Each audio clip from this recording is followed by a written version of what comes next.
If everyone in the hall who wishes to have a seat needs to come in, and officers, once they come in, if you'll close the door, please. Lon Gratz, would you come forward and lead us in the pledge? We'd all stand. Come forward, Lon. We'd all stand and face the flag. I pledge allegiance to the flag of the United States of America and to the republic for which it stands, one nation, under God, indivisible, with liberty and justice for all. Welcome to the December 14th meeting of the Mayor and Council of Roswell. First item is a consent agenda. Does anyone have any questions regarding the consent agenda? All in favor of, do we have a motion in support? Motion by Councilman Orleans to approve the consent agenda. Do we have a second? Second. Second by Councilmember Becky Wind. All in favor raise their hands. Passes unanimously. This time we'll call upon Councilmember Richard DiPolito to call the community development agenda. Thank you, Mr. Mayor. The first item on the agenda is RZ 09-11, a text amendment to allow for the keeping of poultry in the backyard of single-family residential areas. This is the second reading. Mr. Townsend. Yes, this is a proposed text amendment to allow the keeping of poultry in the backyard and in single-family districts. The proposed ordinance before you, which is for second reading, defines poultry. It allows for the keeping of roosters, has a maximum number of allowed poultry to 25. Also has a non-conforming clause which would allow for an additional 15 birds to be kept. The changes in red included on your screen this evening were those included in the motion upon first reading. Was the removal of geese and turkeys as under the definition of poultry. Also, we amended the section 2 of the code relating to poultry within single-family districts. We wanted to clearly define that it was for a non-commercial use. We added language dealing with that. We tightened up the language dealing with the enclosure and the fence, and we removed language dealing with the motion detector area dealing with the nuisance. This would add as a permitted use in most residential districts the keeping of poultry under single-family districts. It also clarifies the language that the judge found was ambiguous, dealing with not including poultry and hogs. That language is being struck through. This is the second reading of the ordinance. Staff would recommend approval of the text amendment allowing poultry within the backyard. If you have any questions. Does the council have any questions? Mr. Davidson, would you read the ordinance? Thank you. This is an ordinance to amend the City of Roswell Code of Ordinances and the zoning ordinance regarding keeping of livestock and poultry within the city limits of Roswell. Now, therefore, pursuant to their authority, the Mayor and City Council adopt the following ordinance. The zoning ordinance of the City of Roswell is hereby amended by adding new definitions to Article 3 of the City of Roswell zoning ordinance, Section 3.2, definitions for livestock and poultry as follows, text of which is incorporated herein by reference. The zoning ordinance of the City of Roswell is hereby amended by adding a new chapter 10.41, poultry, to Article 10, specific use requirements, to read as follows. Again, the text of which is incorporated herein by reference. And the zoning ordinance of the City of Roswell is hereby amended by deleting Article 5, Part of the Table 5.1, the words not including poultry and hogs, to the permitted use in E1 and conditional use in E2 for livestock, and adding as a permitted use in residential zoning districts the keeping of poultry to Table 5.1 to read as follows. The text again of which is incorporated herein by reference.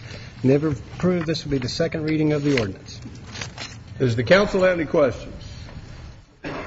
I've got a few questions. This talks about allowing keeping of poultry in the rear or side yard of a single-family detached residence. High Meadows School has had chickens on their campus for as long as I know. Would this make High Meadows chickens now illegal?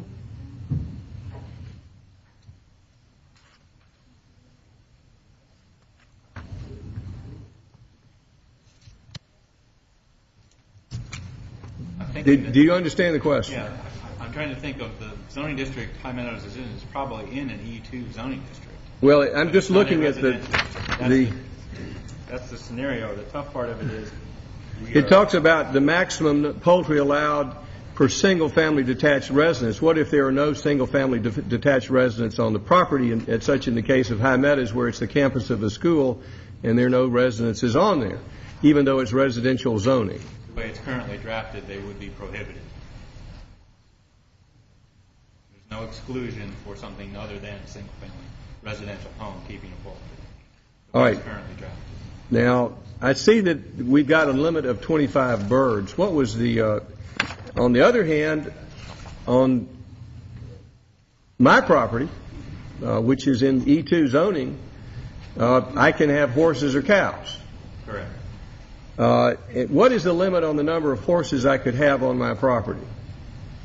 That is governed by an acreage size. It's 1 horse per acre. So where is that in the code? Is that 1 horse or 1 cow, or how does that work? I can find that code section for you.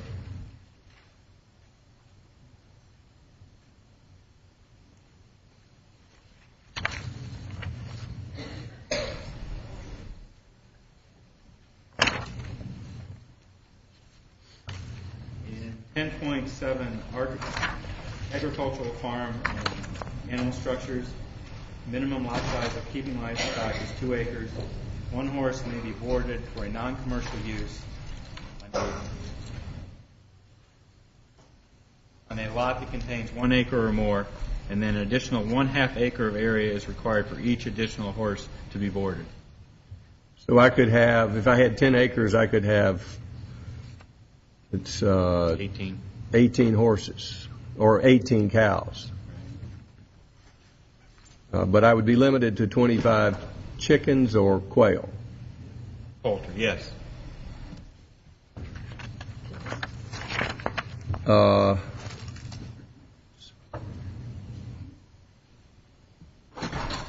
That's all the questions I have at this time. Any other council members have any questions? Do we have I know we've got a lot of people who want to be heard, but before they are heard, I want to know, Mr. DiPolito, are we going to be making a motion on this ordinance as read, or something that would be changed? Because I want to have the discussion about what you're putting forward rather than something that's amended from the current reading. So I'm just trying to find out. I'm going to be asking for a motion in a second, so we'll know what ordinance is being discussed. Well, Mr. Mayor, we've had a lot of feedback from the public. We've also had a lot of questions raised by the council, so I would like to continue the dialogue before making a motion. All right. Well, then what we're going to need, if there are any revisions to this ordinance as currently read, I'll need to reopen the discussion on those revisions, because I want to make sure that the public has an opportunity to comment on the ordinance being proposed rather than something that's revised. So I want to know, I want to have a full discussion. So I'm going to make sure that if something is introduced that's not really not a part of this right now, I want to have want folks to be able to understand it. So at this time, we're going to hear from people's comments on this ordinance as read. And the way this is going to work, folks, is if you'd like to be heard, raise your hands. I'd like the folks who want to be speaking to move forward to the front so this thing will move faster. I will try to reach everybody. Try not to, if someone has already made a comment on what you want to talk about, let's try to save time and not hear it twice. Before you leave tonight, we'd like you to fill in a speaker card. Would you hold up a speaker card? Apparently we're out of speaker cards, so if you can just... There's some paper in the back, so if you wish to speak before you leave tonight, we just want your name, address, and we're asking for a phone number also. Just name and address. We're keeping a record of this, and sometimes it doesn't come across on the recording. So if you're speaking tonight, we'd like, before you leave tonight, fill in a card with your name and address. So who would like to be the first to speak? Mr. Mayor. Yes, Councilman Orlins. Just a question. We have always taken public comments, discussion, and then draw our opinions from that and voted on a motion, is there a reason you're going to do it differently tonight because of this particular? What I usually like to do is to have a discussion regarding the ordinance that is being proposed. At this point in time, I understand the council doesn't, Mr. DiPolito doesn't wish to formulate an ordinance, and so if something is, I like there to be a full discussion of what they're considering. If someone wants to talk about something that's not on the agenda tonight, I don't want to get into a lot of time talking about what's not being proposed, but if something changes on that proposal, I'd like folks to have an opportunity to comment on that. Well, I'm just saying that we've always done that in the past, and you've always taken a motion afterwards, so I'm just curious why you're doing it differently tonight. No, sir, I have not always taken the motion afterwards. Sir, you have. Mr. Davidson, do I have the opportunity to conduct this meeting in the way I wish? Yes, sir, you do. Councilman Orleans, you and I have a different memory. I'm telling I always like to have the motion under consideration in front of the public for a discussion. And in this case, Mr. DiPolito wishes to defer that, so I want to hear comments on this ordinance, but if there are then changes to this, I think it's appropriate for the public to have an opportunity to discuss the changes. I don't disagree with you. I'm saying that you haven't done it in the past because we have listened to discussion, we formulate our opinions from the discussion, we have then made a motion or amended a motion, and we have never gone back for a new public hearing. That's all I'm saying. This is unusual, yes, sir. But it's typically, I like to have a motion on the floor, and Mr. DiPolito doesn't wish to push one on the floor until he's heard from the folks. And so that's why if Mr. DiPolito wishes to make his motion, or you'd like to make a motion so folks know what we're discussing, then we'll just have one public hearing. But if people don't know what we're discussing, I think it's not fair to them to not have a comment on what we're actually proposing versus what we proposed a month ago. Okay, I'm not trying to argue with you, and you want to keep going back and forth, but I just made a point, and I was just asking you a question if you were doing differently, because we've done it the other way in the past. Well, that's all. We are doing it differently tonight since we're not getting a motion on the front end. All right. Yes, Mr. DiPolito. Question on your request. If we make a motion that we hear from the public and from council and there are amendments, then do we need to hear from the public again on all the amendments because we'll be in the same situation? No, sir. But if the council is considering putting something, if you're considering putting something forward other than this, I think it's fair to the public to know what you're bringing forward versus withholding it. Okay.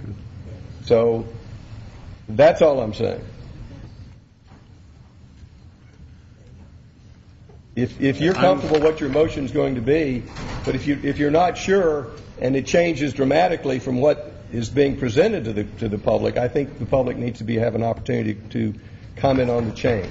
Okay. Well, I will.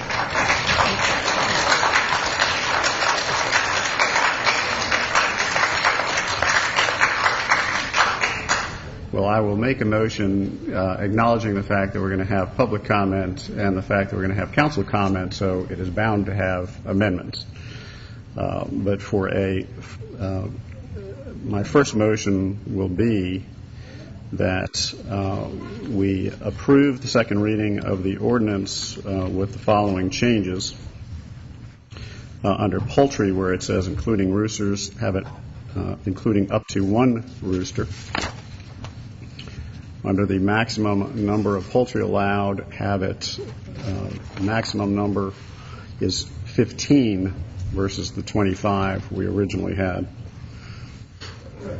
And then under poultry enclosed, which is item E, that the enclosure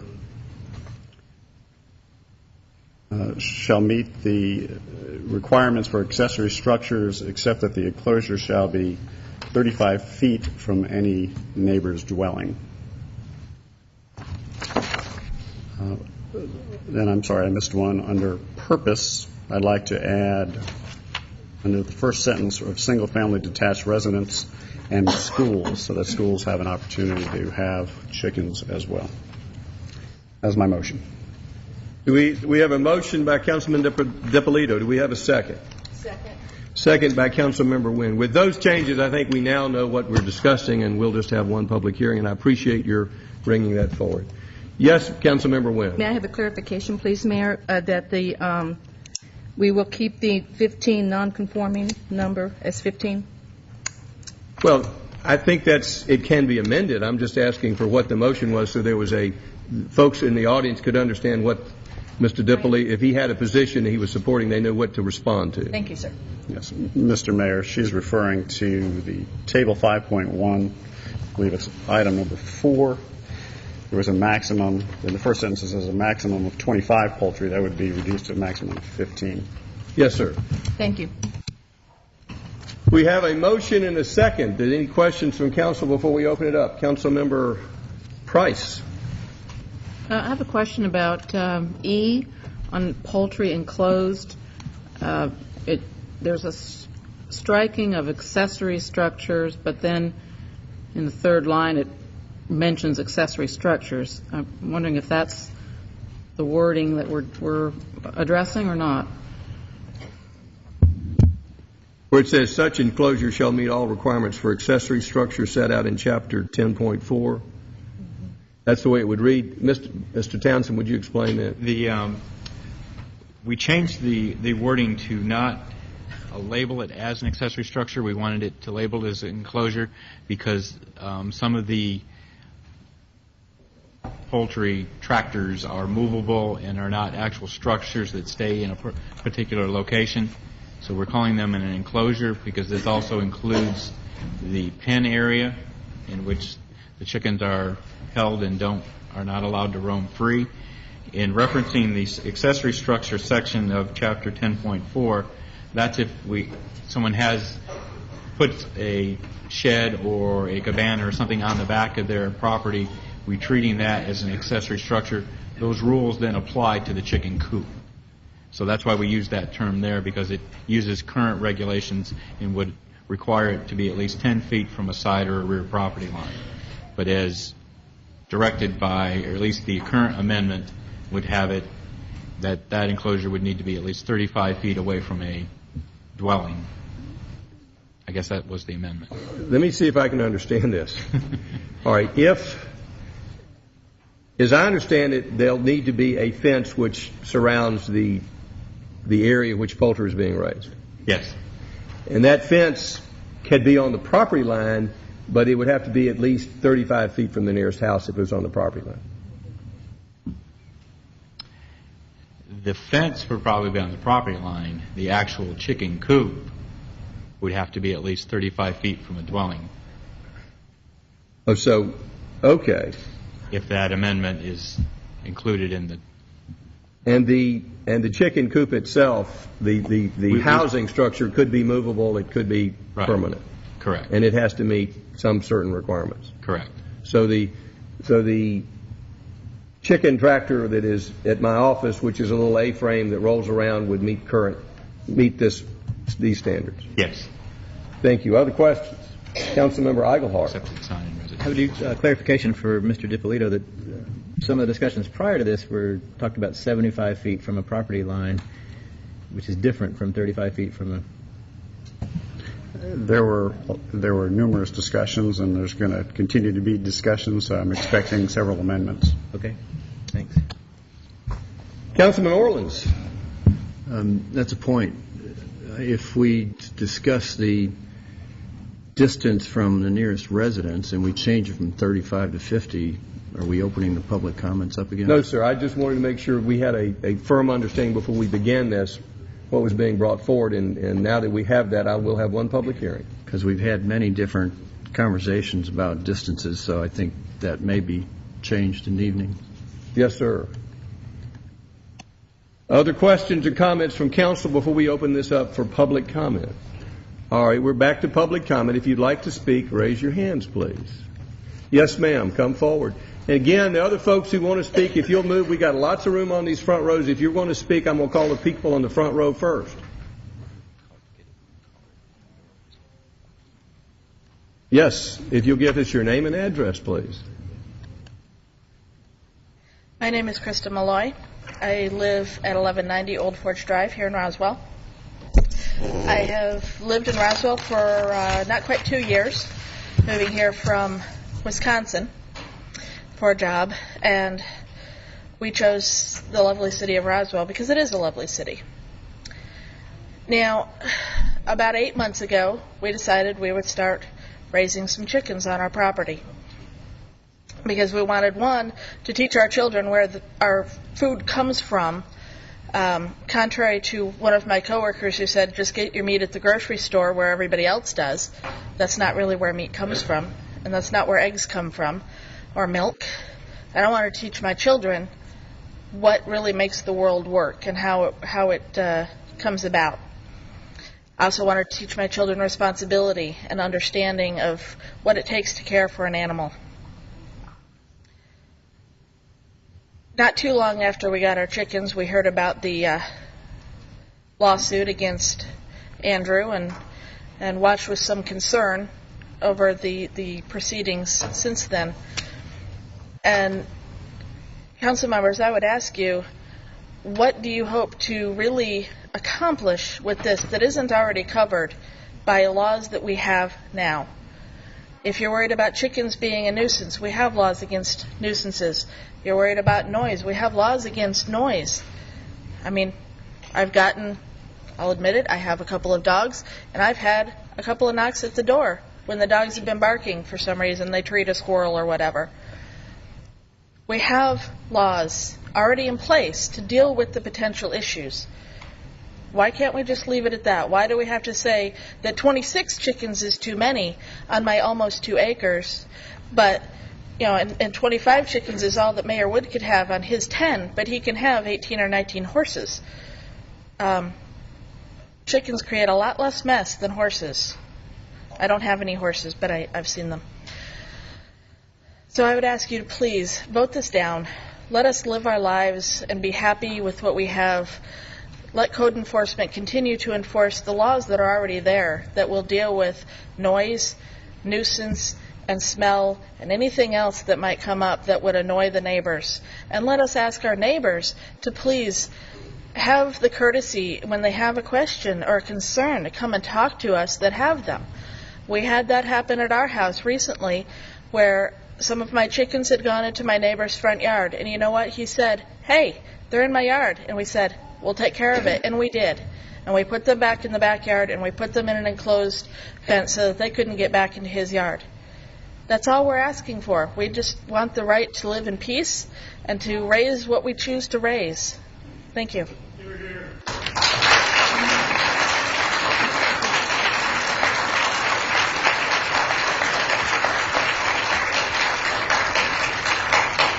Would you like to speak? I see you came to the front row. Come forward, please.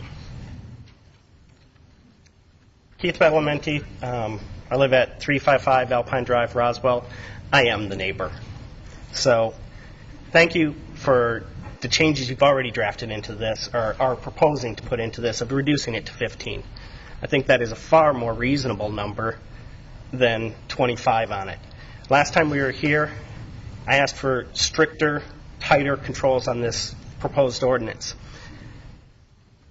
15 per acre or scaling it back. There were good recommendations last time about the number of poultry per the size of the property. And we've seen examples of that in other parts of the ordinance today. So if there's 15 per acre, consider something less than that for even a smaller lot. Under this current envision, you did talk about the enclosed structures. Clarify that tighter. If we're talking about moving structures or structures that are movable, clarify what those structures are, clarify what type of housing this is supposed to be. What is the purpose of the enclosure? Is an enclosure by definition a framed box covered in chicken wire? It's enclosed. Anytime that there's ambiguity in this ordinance, we've seen already that it's going to result in being taken to the courts. Clarify it today. Now, this probably wouldn't even be as much of an issue if it wasn't for the roosters. Ban the roosters. I'm asking for no roosters at all. Please consider that seriously. Most of this would not have gotten where it is if the attention wasn't drawn to the situation at hand. How is it drawn by? It's drawn by noise. We've already seen that the courts have ruled that 3 roosters can create a nuisance. Imagine now that you have 15 roosters on one side of your property and 15 roosters on the other side of your property. The way the ordinance is drafted today, you could have 15 roosters on each side. Picture your backyard. Picture where you live and having roosters on each side of you, numbering that high. There's a proposal to put at least one. Thank you. That's far better than where we're at. Because all we're going to do is migrate the problem from house to house to house until you find somebody that's not willing to stand up to speak about it. If it's one rooster per property, that at least mitigates that problem. You're not migrating the problem from house to house, which has already been going on. They talked about code that's already in place today. And, well, just use the code that's in place today. Why do you want to put that much extra burden on your code enforcement office? They already are dealing with plenty. Why do you want to put that much work into the courts? Because sure enough, if you file a nuisance complaint about noise, it's going to the courts. And then you got to get people in the courts. And you're wasting more taxpayer dollars fighting this in the courts then. You have the opportunity today to tighten this up and make it very clear for your code enforcement and make it cut and dry. The grandfather clause that's also mentioned in here. I'm completely opposed to this. Now, I don't know, there may be some legal reason. I'm not a lawyer. I don't understand why you have to have it in there. But if you do, don't consider it when this closes. Consider it when it started, when this entered the court cases. If you consider it today, well, great. I just went out and bought 40 poultry just so I can be grandfathered in on this. Consider what that language is in that grandfather clause.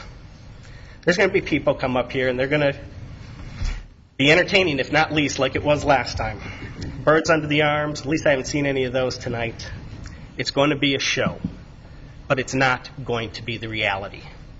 The reality of it is chicken coops lined up on the property, a fence running down your property with chickens right up alongside it, cackling away. The reality is chicken dirt. Use the definition of dirt as you may. And chicken smell. And not least, the chicken noise. Thank you.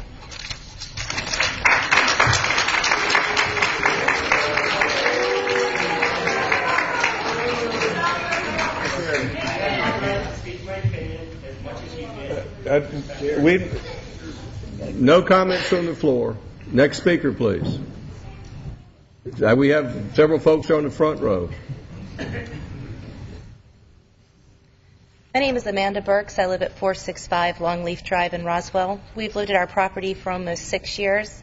We enjoy living here because it's a quiet, very cultural community. I don't necessarily have anything against chickens. I think 25 and 15 is way too much for a 1 acre property. Only thing I ask for is the roosters. Please do not allow roosters. When you have a chicken coop 60 feet from your bedroom window and they're crowing 24 hours a day, you can go months and months with no sleep. My family, it's been quiet now since the roosters have gone. We would like to continue having sleep. That's all I ask for.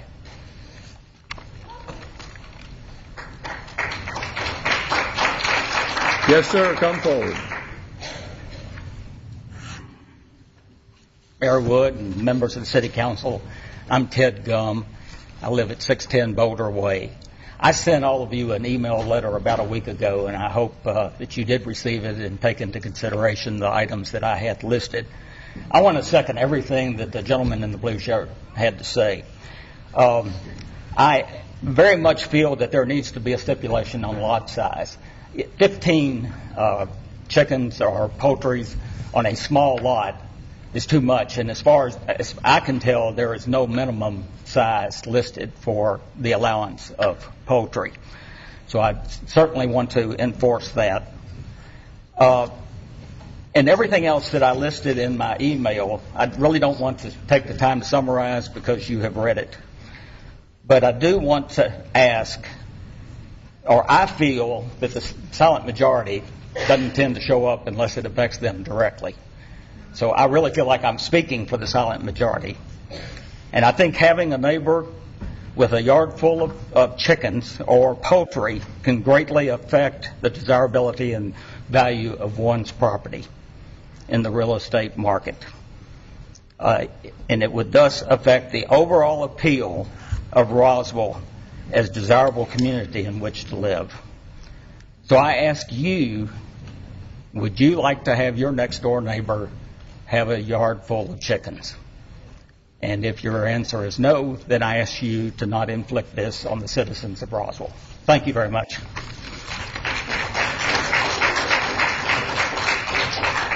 My wife has her hand up. I won't call her. Apologize, gentlemen.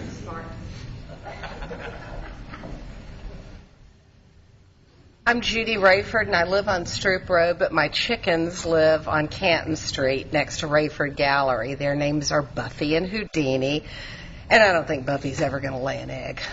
We used to have, I've been accused of by one of the newspapers of not admitting to being married to Jerry Wood. I'm married to him for 33 years.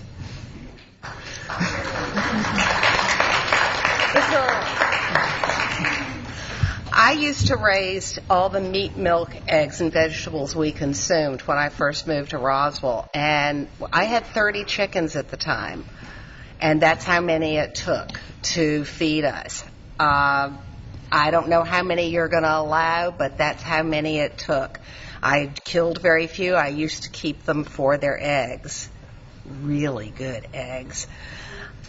I've listened to people for years say how they want Roswell to have that small town feeling and be like it used to be.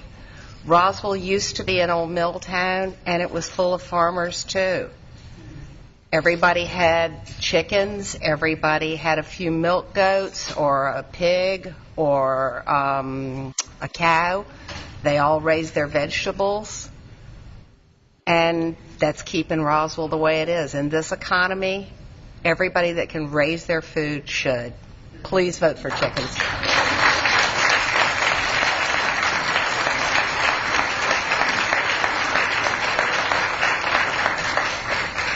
Back to the front row over here.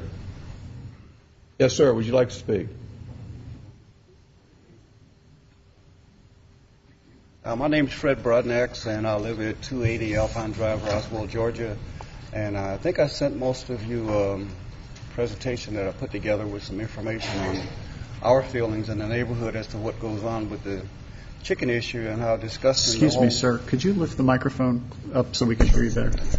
Kind of how a lot of the chicken issue is really magnified by some other stuff that I sent in the presentation to you all.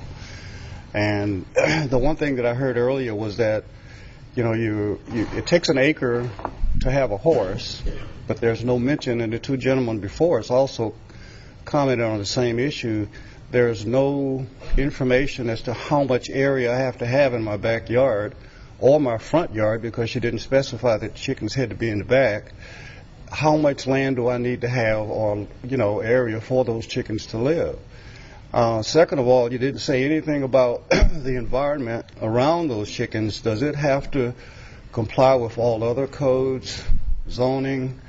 Does the area have to not deter from the neighborhood and the community, or any other issues that bring the whole neighborhood down? It just seems, kind of irrational, just to have chickens and then tear up the whole neighborhood just because you want chickens. It really just doesn't make sense. And I love chickens. A little bit of hot sauce, and they go down good. So I don't have anything to say about chickens. I was raised on a farm, and we had chickens, and we kept them fenced in. But most of them were free-range chickens, really. But I don't know. The city of Roswell is not the place to raise them. It's my opinion. Matter of fact, Richard and I, this is Richard Mays. He lives across the street from me. And we were just out in the driveway, last week, and we got in an argument about the chickens down the street, because we only live about 4 houses up. And I said to Richard, "Now, is that a peacock?" And he says, "Oh, no, hell no. That's a rooster." I said, "No, Richard, that's not a rooster. That's either a guinea or a peacock." And we stood there arguing about what that was, making all that noise. 4 houses down, almost broke up a good friendship trying to figure out what the heck that noise was. I mean, that's just how ridiculous this whole thing is. So we ask for you guys' support. I mean, like I said before, there's more to this than just chickens. And you really got to, understand the whole story that's going on here and try to understand it from our perspective. Mr. Mayor. Mayor and Council, my name is Richard Mays. I live at 285 Alpine. I grew up on a farm, and we had chickens running around the yard that my granny swept with a old straw broom. But our neighbor that has the chickens, his place is kind of deteriorated. He's had from 11 to 20, 22 cars in his yard at times, a big old boat. And if a person that has a place that looks like that, what kind of service is he going to do to his animals? You know, and people mention code enforcement. Neighbor after neighbor after neighbor has called about all these vehicles being in that yard. The driveway's full, they're in the front yard, they're all in the back, and that's a flood area. That place is flooded 3 or 4 or 5 times since I lived there since '78. But what concerns me is people mention code enforcement. You can call code enforcement, but nothing's ever done. But Friday afternoon, there was some policemen and American Towing at that house hauling off vehicles. So I guess eventually things get cleared up. But the thing that bothers me, and his chickens don't stay in a coop. They're all over the yard. The pictures that Fred sent, the rooster's right there in the driveway. And when this first started, it didn't really bother me. But a lot of my neighbors have to hear these roosters, and they don't crow just at 5 o'clock in the morning. They crow all day long.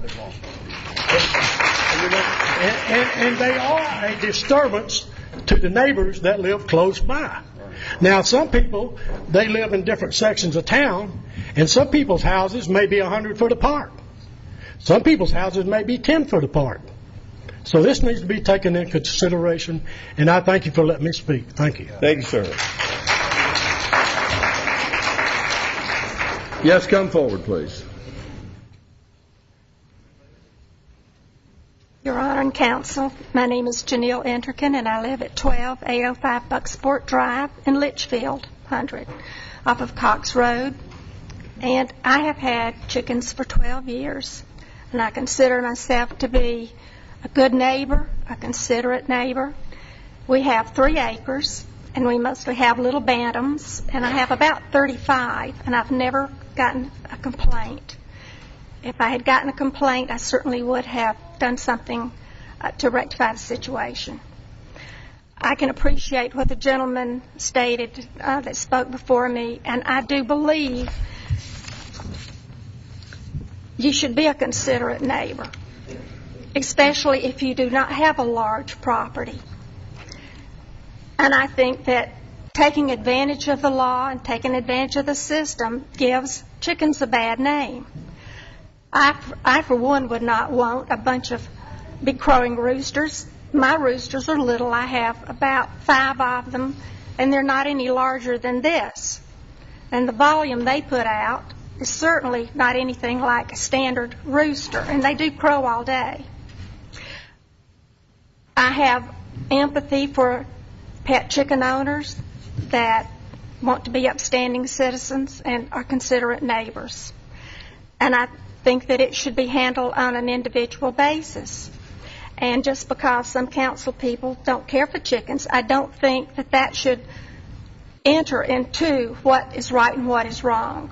I mean, I don't care for dogs. I don't own a dog, but I have no problem with my neighbors having dogs as long as they stay in their yards and don't bark. My children are grown. My grandchildren are grown. I have neighbors that have a lot of noisy children. So it's being a considerate neighbor.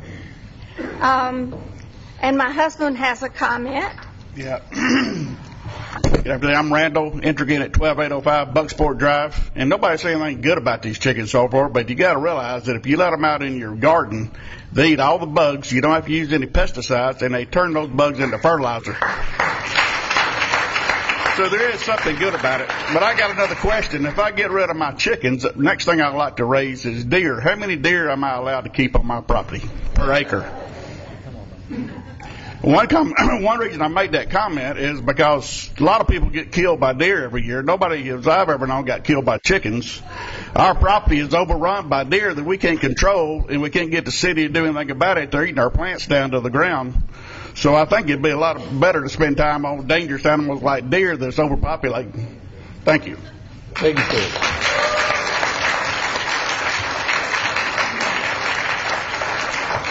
Yes, sir.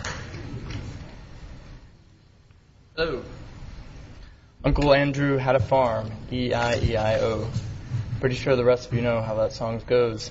My name is Wally Lang. I recently moved here from North Carolina. I've experience with chickens throughout my life. I live in Atlanta, in Midtown, and I live at 900 Peachtree Street.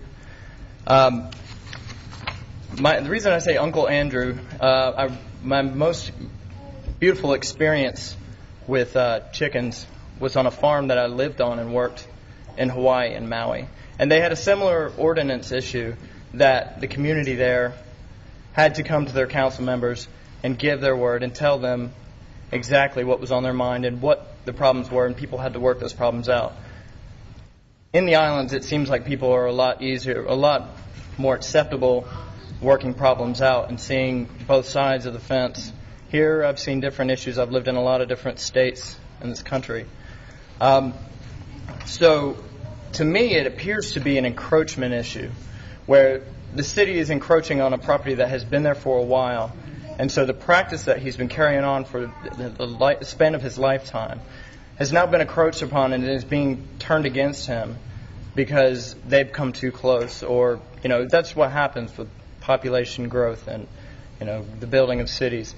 But my main reason for coming in here today, other than my concerns about encroachment, are a question about how you actually decide on the number of chickens. And if anyone could answer that for me up here or down here, if you could answer for me exactly how you come up with those numbers for the acreage, I'd really like to know, because the farm I worked on in Maui was a 5-acre farm, and it had somewhere between 60 and 70 chickens. Now, 60 of them were penned overnight. There were anywhere from 5 to 10 that would always get out of the pen and just ran around, and then they would come in when we fed. And what we would do to feed was we would take them out on this permaculture farm and throw their feed out, and they would not only get their feed, but they would scratch up the weeds. They would, which no longer needs fossil fuels to run loud machinery, lawn mowers, bush hogs, whatever people find necessary to remove those problems. So these chickens do this. They clear a half an acre in about half a day. 25 chickens will clear half an acre in half a day by just throwing the feed out on the weeds. They'll tear it all up. They'll eat it. They'll eat the weeds. They'll eat the feed. And they have a grand time. And then they go back to their pen because that's where they like to be at night and just roost. So is the difference that we can make environmentally with cutting our fossil fuel use, bless you, cutting our fossil fuel use and other environmental concerns like the pesticides, is that a bigger idea to take a look at than reducing the amount of chickens because of noise and furthermore? So if you could answer my question, if you still remember it, about the I will ask Mr. numbers. Townsend if there was any magic in that number, or was it just a number which was suggested? The number originally placed in the first ordinance was 4 chickens.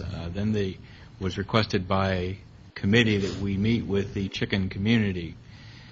And we had a meeting at City Hall, and it was represented that a neighboring community allowed up to 25. That would be the City of Atlanta. Correct. And we got the 25 number from the City of Atlanta. Correct.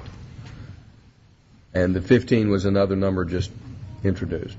Right. And that's the best answer we're going to be able to give you. Okay.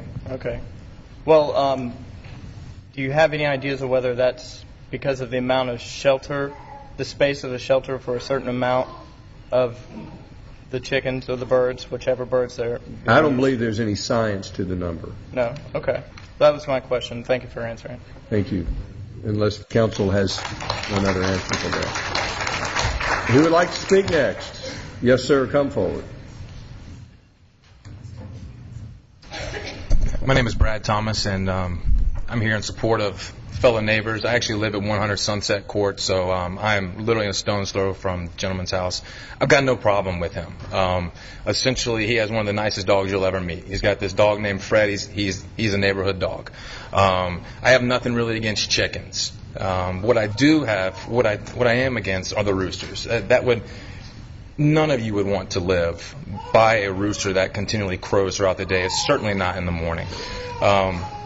The environmental concerns, me and my family, we're a rather young family. We've moved into an older neighborhood. We love Roswell. We love the downtown area. I think it's one of the best places to live. However, there will be a point in time where we will outgrow the house we currently live in. It's a 1974 ranch.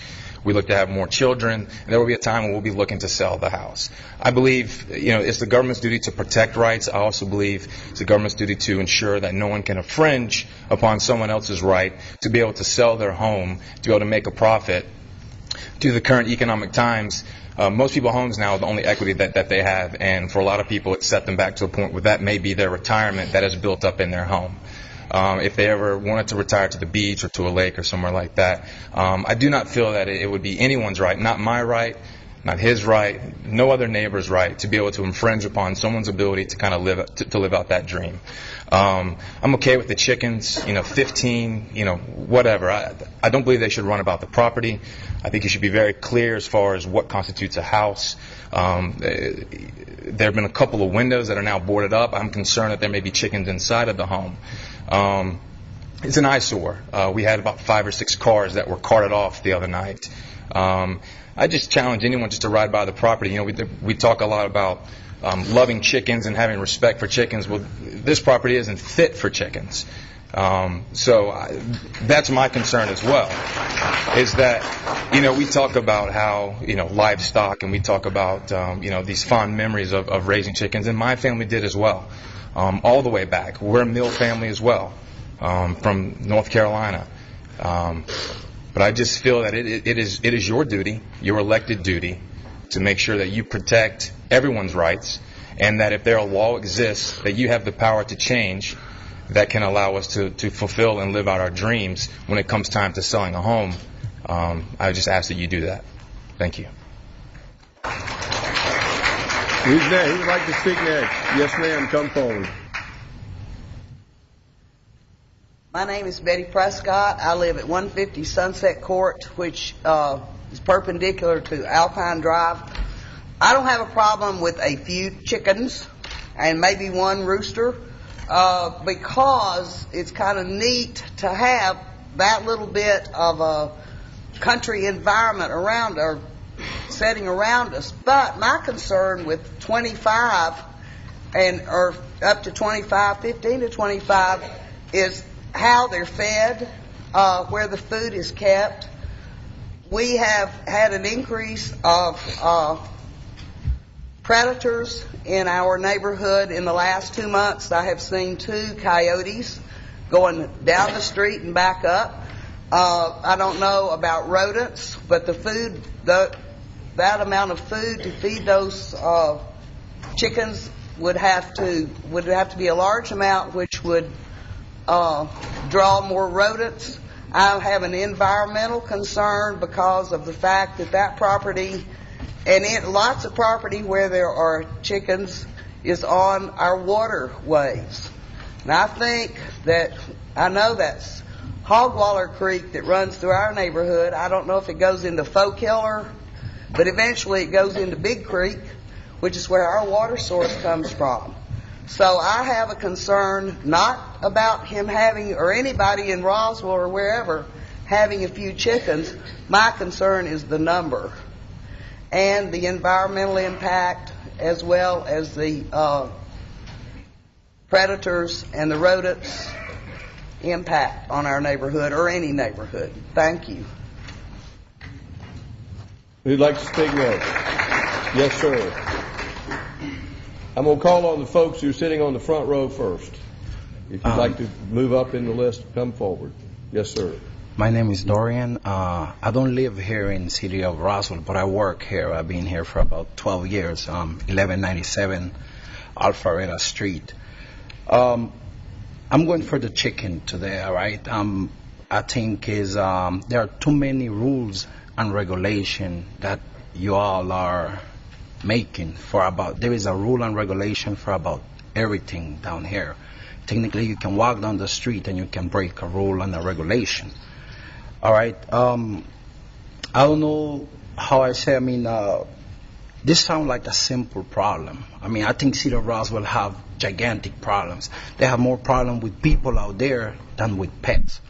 I don't think City Council should worry about pets problem. Or y'all should restrict the people how many pets or how many you can have or you can't, or you can own a chicken but you can't own a rooster.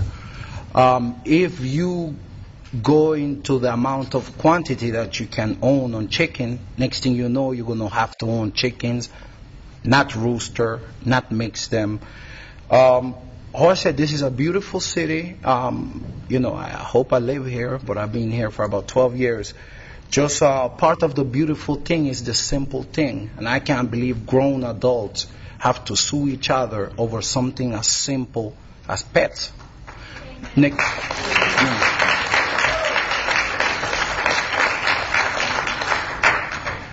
How I say, I worry about it because if we limit the numbers, then we're going to need a permit to own one.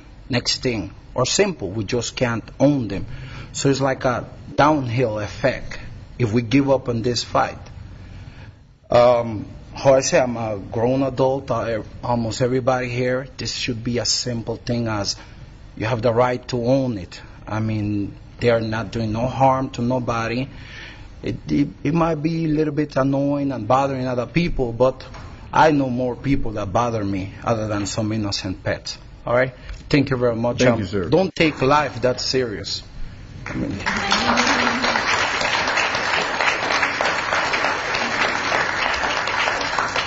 Who'd like to speak next? Yes, right here. My name is Susan Yarbrough. I'm actually a brand new resident of the city of Alpharetta. I've just relocated from the city of Roswell. But this is an issue when I was living in town. I think the mayor and the council has a real problem.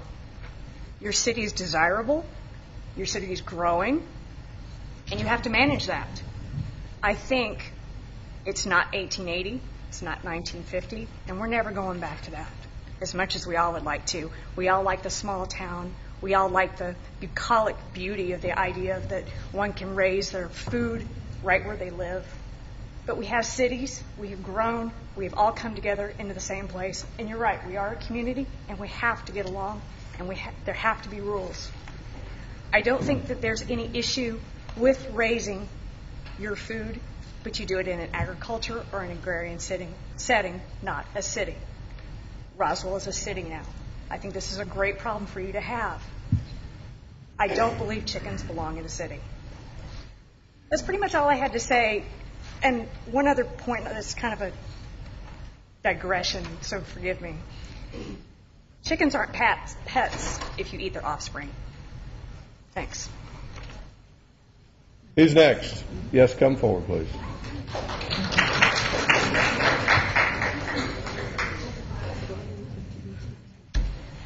My name is Jody Easter-Smith, and I live at 720 Hembry Road.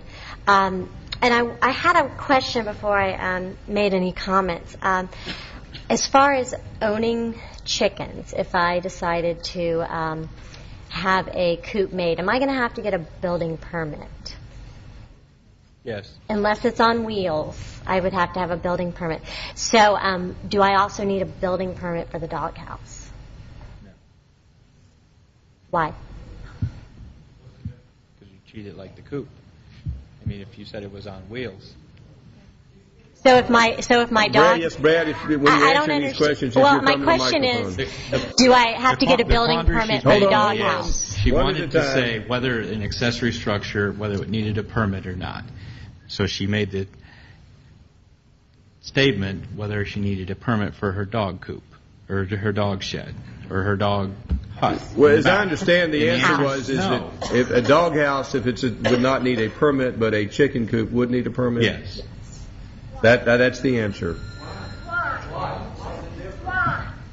No, we're not hearing questions from the floor.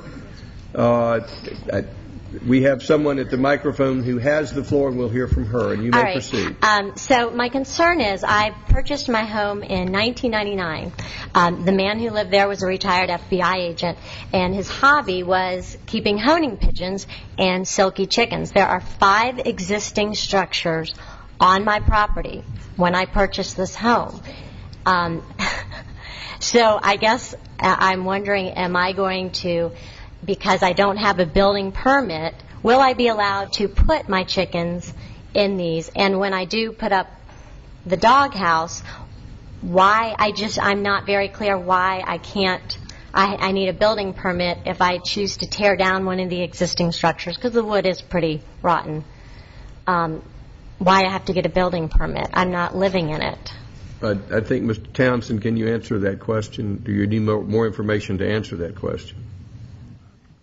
If I understand the question correctly, you have existing coops on the property. You don't know whether they receive building permits or not. So you don't know whether they are conforming to the regulations that would have required a permit. That is correct. Until I know whether they are conforming or not conforming, I can't tell one way or another. The answer is still the same. No, we do not require permits for dog houses. Normally, if a structure is on the property, they don't need to get a building permit to continue that structure, though. That's correct. Does that answer your question? It does help, yes. And my comment that I wanted to make, I grew up in Dunwoody. My house backed up to the Sproul farm. So I grew up with chickens behind my house, horses. And one of the reasons my husband and I chose to live here was because we loved the small town of Roswell. We loved the fact that there were a lot of small farms. Just driving through downtown Roswell, it just had a wonderful, homey feeling. I'm a vegetarian. I wanted to raise chickens for eggs. I don't like the industry. I think it's disgusting. I've had chickens. My neighbors have never complained. I'm also a school teacher. I don't want to outlaw roosters because I hatch chicken eggs. So I teach the life cycle. We watch the development. If I don't have a rooster, I'm not going to have any chicks hatching. So I feel like part of this is very personal against Mr. Wardy's, and I don't think the rest of us who have chickens should be affected by whatever's going on with Mr. Wardy's. I do hope that those of us that have had chickens can be grandfather claused in. So, thank you. Thank you. Who's next?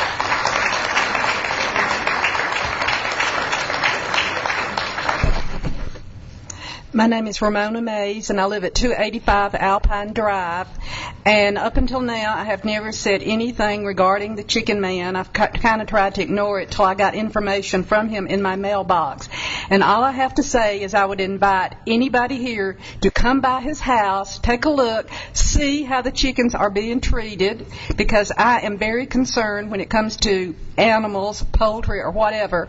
And then I think after you see the situation, you may sing a different tune.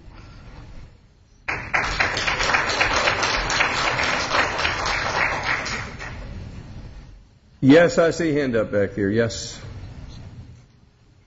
Come forward. Again, if you wish to speak, we can move quicker if you move to the front rows.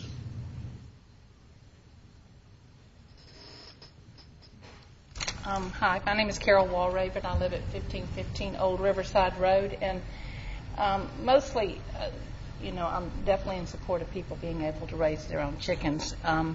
That just seems like a normal thing that most people have. The city of Atlanta has always allowed chickens. Decatur allows chickens. Fulton County allows 75 chickens in incorporated parts of Fulton County. So it just seems sort of strange that all of a sudden people are considering them a nuisance. I think there are existing law. All these subdivisions have covenants that say if you can have things like chickens and stuff. So if you don't want to be in a neighborhood that has chickens, you can choose to do that. But their chickens are just another type of animal that people have as pets, and I just think you're infringing on people's personal rights when you start telling them what you like and don't like, because you might not like cats or you might not like dogs or whatever. But it's your property and you can do what you want to as long as you're not being a nuisance.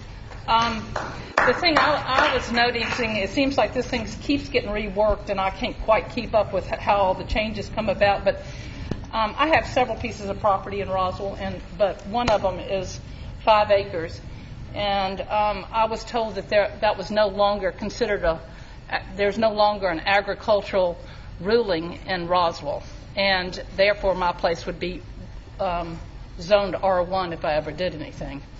Well, I use it as a farm. It's been a farm. It's always been a farm. We have garden. We have chickens. We have goats. We have donkeys. We have all this stuff, and it always has had that. And there are people that have nicer, fancy houses that are moved in the neighborhood, and they moved there after that farm was there, and that farm has always been there. So, does this affect me on that particular piece of property? Because it seems like it's limiting now 15 chickens for any place in Roswell, or is it affecting just what size property? It seems all of a sudden now it's different. The ordinance as read would limit any individual property owner to 15 chickens. Is that correct? Yes. That's the what I'm way it's asking you. currently So reading. if you had 10 acres like you can only have 15 chickens. That's the way the ordinance currently reads. Right. So that seems kind of absurd. These are, there are little farms in Roswell.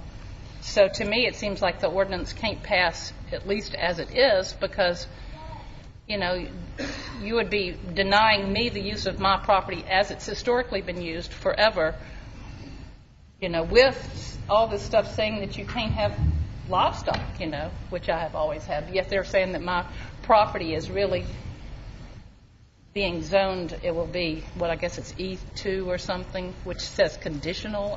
Or actually it's R1 is the way it'll be rezoned if I ever did anything there. So I'm concerned about them, the restrictions they're putting on that. I feel like if they're going to designate the number of chickens, which seems kind of absurd, but if that's what they're going to do, they're going to have to say what your lot size is. They have to make it conducive to that. That seems like common sense. I think that there should always be allowed roosters with chickens. If they create a nuisance in a neighborhood, then that can be dealt with. But it's part of chicken life is to have a male chicken, just like you have a male dog and a female dog. It just doesn't make any sense to me. So I feel like as this is being presented, it's not a workable ordinance. So that's my opinion.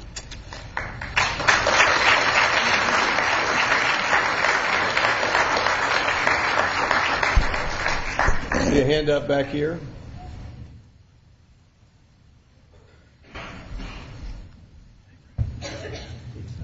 Hey, I'm Alan Christian, live at 415 Autumnwood Court. I don't think the issue here is, since this has been going on the last year, you're not concerned about the good neighbor that's doing the right thing. It's not an issue. It's not a problem. It's the one that's one neighbor. You're always going to have one person in the neighborhood that doesn't like something going on. I don't think the number of chickens is a problem. If there's an issue with sound, as this has already been talked about, then enforce the rule that's in place. If it's 5, if it's 10, it's 15. Alpharetta in Atlanta right now are at 25. I would think the Roswell would at least stay with what's in the common area and coincide with their rules that's already in place. That's already in place right now is 25 with Alpharetta. What's happening in Hawaii or another side of the country that's 2 or 3, that's not what's happening here in our community. As far as a rooster goes, if there's a problem with sound, then enforce the rule. It's not any different than somebody having a dog barking all day long. I don't think that if one person has a rooster that's complaining, if that rooster at their house is nonstop crowing all day long and it's a problem, it's a noise problem. Get rid of it. But if it's one person, one neighbor that's having a dispute about it, that's one issue. Don't limit everybody in the entire community of Roswell. Don't put a rule that says nobody can have it.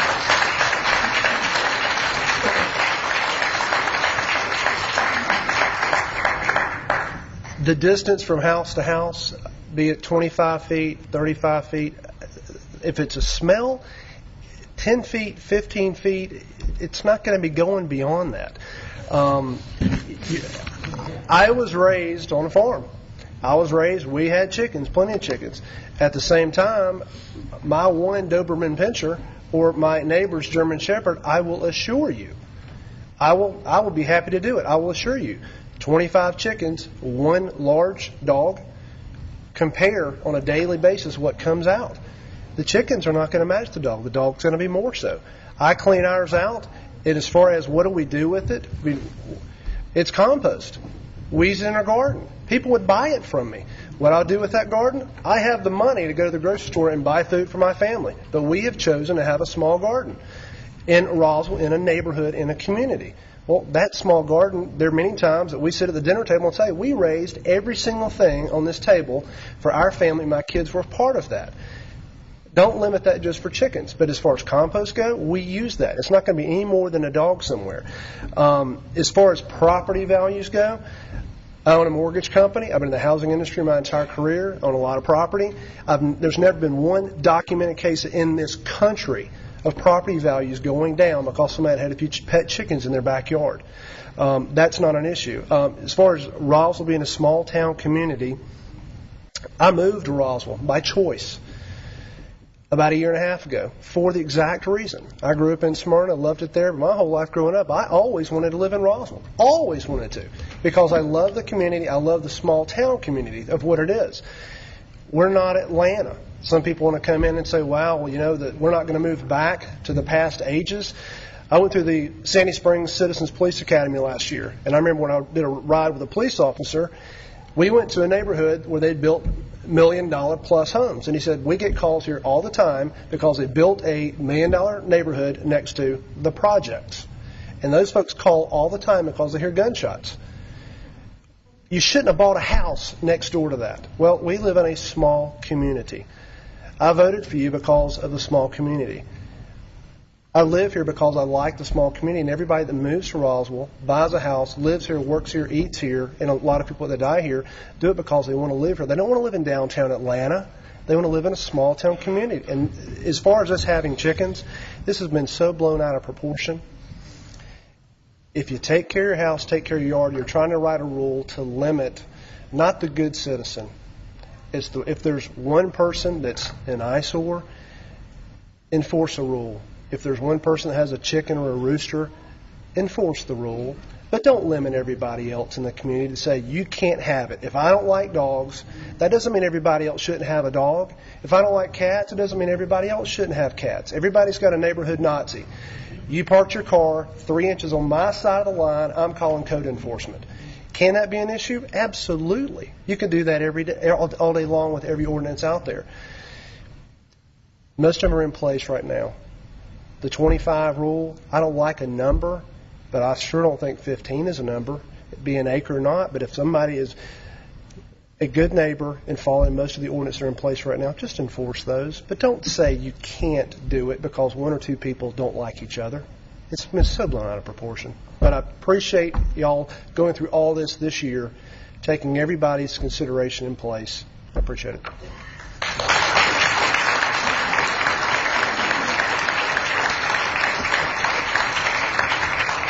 Who's next? Yes, please.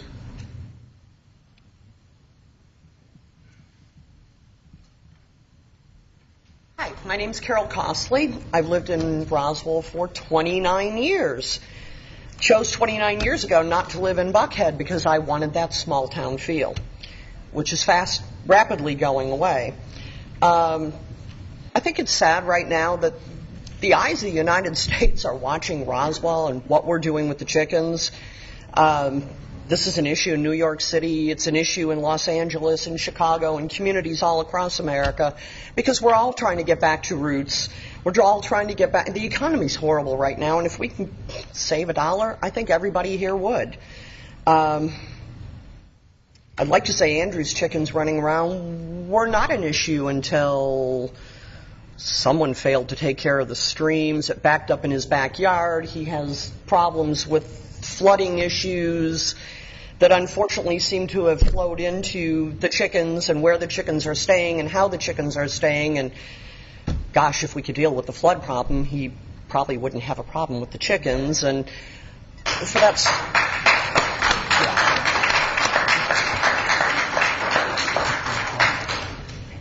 And as for that small town feel, why our neighbors can't just go knock on each other's doors and say, listen, I heard your rooster last night, or in all honesty, I see a few of my neighbors out here, and I know my dogs have woken up at least one or two of y'all, and I find them just as offensive as you do, but I would much rather be listening to a chicken, of course, until my neighbor controls her teenage daughter jumping out her bedroom window. My problem with my dog barking in the middle of the night is not going to be resolved, and that certainly is The girl has come to my attention and said, you know, your dog, I can't believe hasn't woken up my mom. But it hasn't. And my dogs are not quiet. I wish they were. But honestly, they're not. And they stay in the house. As for the smell, I'm in the neighborhood. I've never noticed a smell. Again, my dogs, maybe a problem. We're blessed to be in a community where we don't have a covenant, where Andrew should be allowed to have his chickens, where we are in an older community, where we do have bigger houses, where our houses are farther apart, and the noise shouldn't be the issue. And yeah, we have coyotes in the neighborhood, and they're probably looking for the chickens, or possibly the rodents that come from the pond in the neighborhood, that come from the creek that connects to Roswell Park, that apparently we were told some years ago didn't pick up the garbage at night. So we're going to have a rat problem. Again, having nothing to do with Andrew and the chickens or anybody else in the chickens, but the city of Roswell's not concerned with the coyotes. They're not as concerned with the rats. They're concerned with chickens, which belong in a community where people live, where we all moved to, and most of us voted for, most of you up there. I think we have a lot bigger issues, and it's not 15 chickens or 25 chickens, or maybe how well we take care of our chickens, and do we provide them with a place, and why can't we have chickens to get back to our roots where all of our parents once came from. Thank you. Thank you.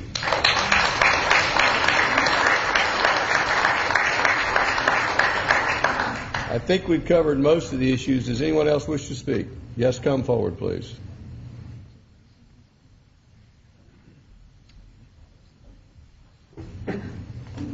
My name is Christine Hall. I have a cold.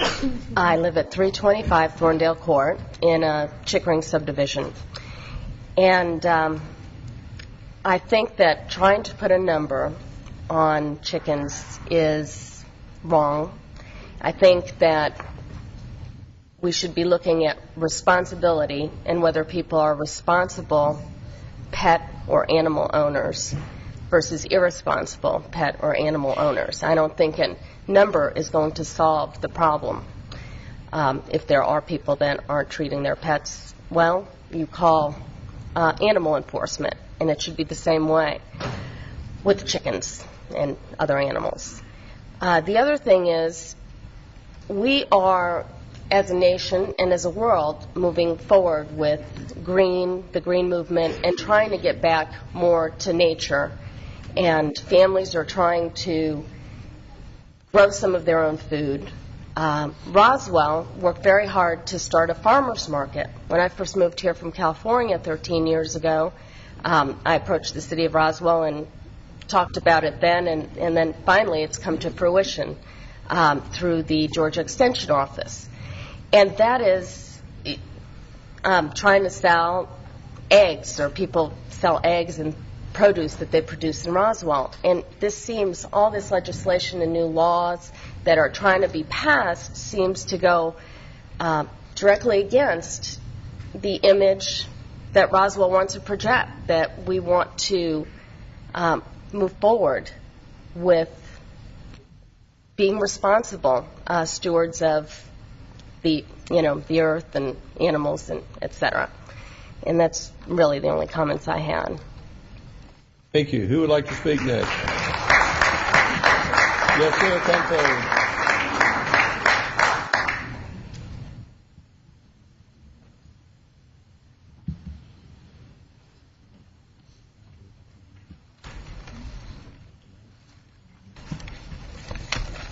Well, y'all know who I am. I'm the one with the windows broken out of my house because Roswell doesn't control their stormwater that flows through my house. For the record, you do need to state your name and address. My name is Andrew Wordies. I live at 335 Alpine Drive. I didn't break those windows. The contractors came to inspect my house, took 2x4s and smashed the windows out before they would even go in to inspect it because the stench was so bad. If you don't want to believe me, all you have to do is ask Dr. Price. She's advised me not to live in a house that's so dangerous because of Roswell stormwater. As far as the chickens go, my chickens have always been in a fenced enclosure in my yard. Since September 15th, my fence has been knocked down 3 times by the floodwaters going through my property. Every time I put it back up, it ends up knocked down again.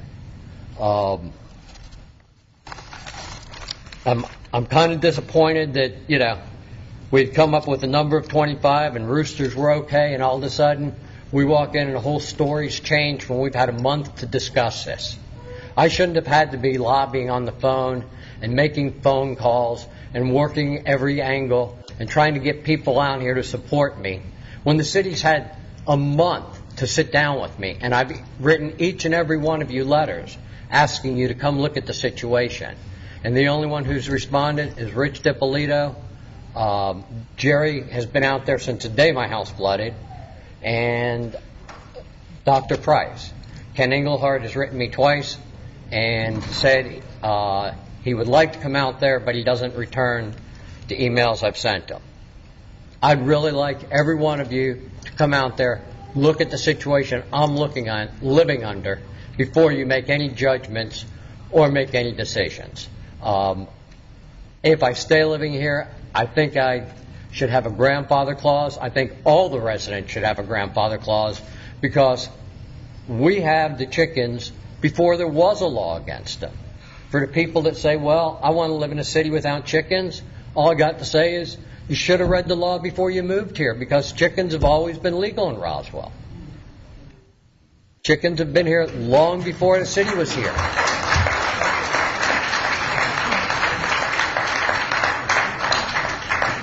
But before any single one of you passes judgment on me, I ask you to come look at my house and my situation before you take a vote on how my animals are taken care of or the way my property looks. Because if it weren't for the city, the neglect of the city, my property wouldn't look the way it does. I also want to point out, I'm probably one of the few people in Fulton County that is USDA certified for all of my animals. They draw blood from my animals twice a year, and the U.S. Department of Agriculture was out there on Monday inspecting them. So there's no health issues because if there was, I'm part of a national alliance of poultry owners, and they'd be out there in a heartbeat. So anyone that wants to challenge me on the care my chickens get, all I got to say is call Georgia Poultry Lab or call the U.S. Department of Agriculture or call UGA. Because the floodwaters on my property were so bad, and I got a notice I couldn't move my animals. I had a pig that broke her leg, and they determined she broke her leg because it was stuck in the mud. And I had to have her put to sleep last week. That's all I have to say. Before you pass judgment, before you take a vote, come look at my situation before you start casting stones. Anyone else wish to speak?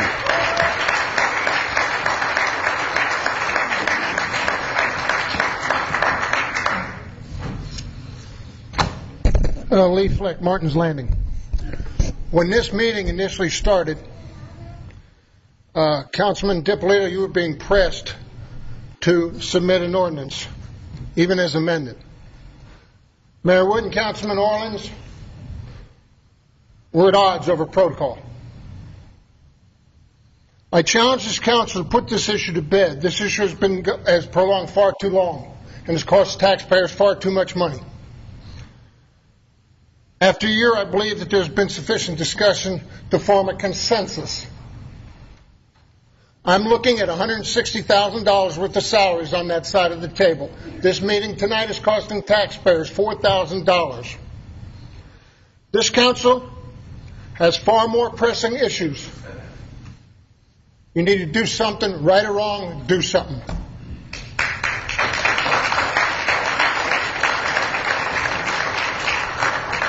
Does anyone else wish to speak? Yes, come forward, please.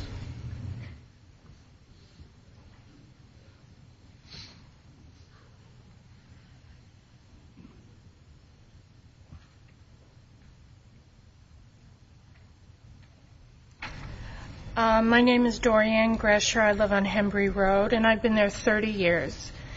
I moved from California and chose Roswell because it was this amazing city.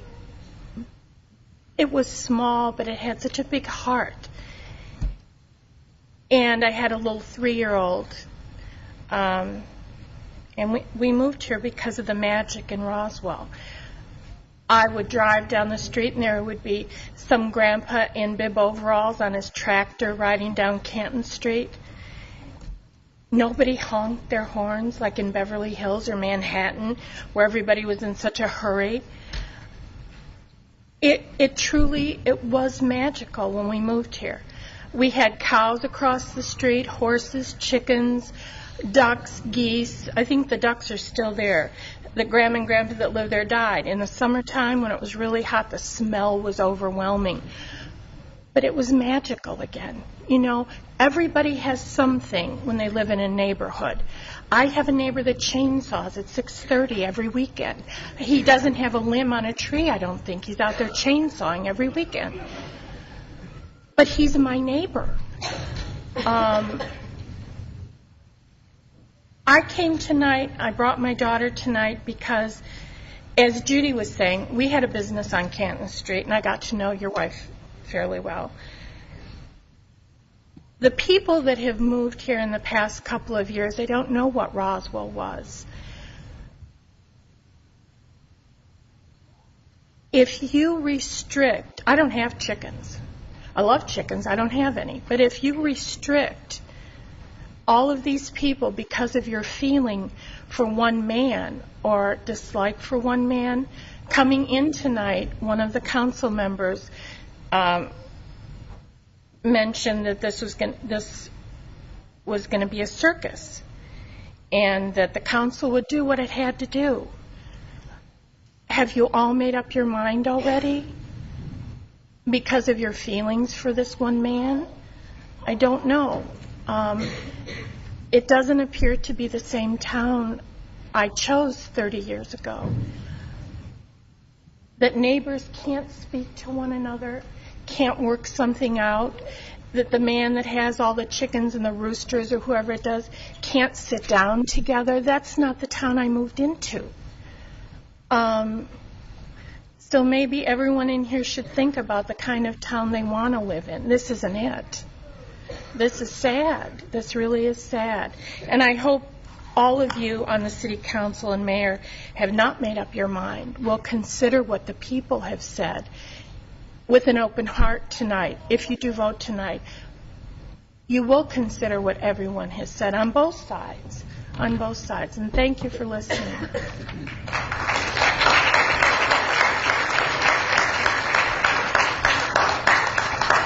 I was going to say those were good closing words, but we have another hand up. If you may come forward.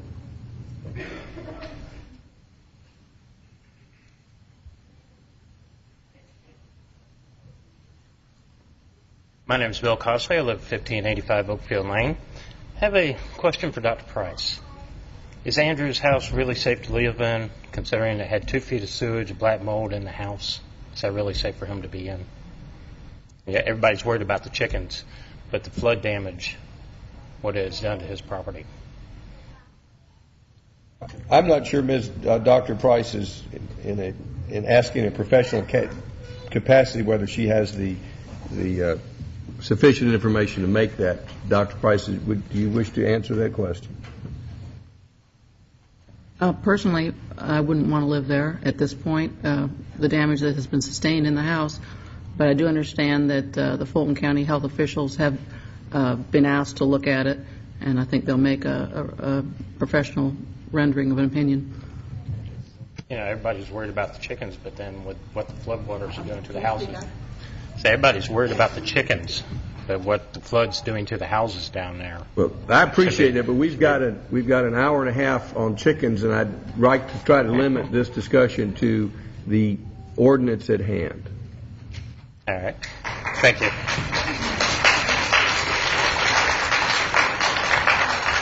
My rule is when we start getting off the ordinance at hand, maybe we've covered everything. Does anyone else think they need to have something to add? Yes, sir, come forward.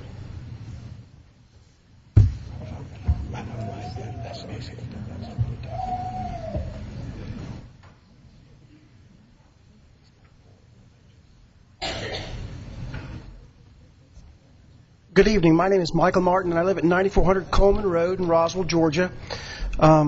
Merry Christmas to everybody.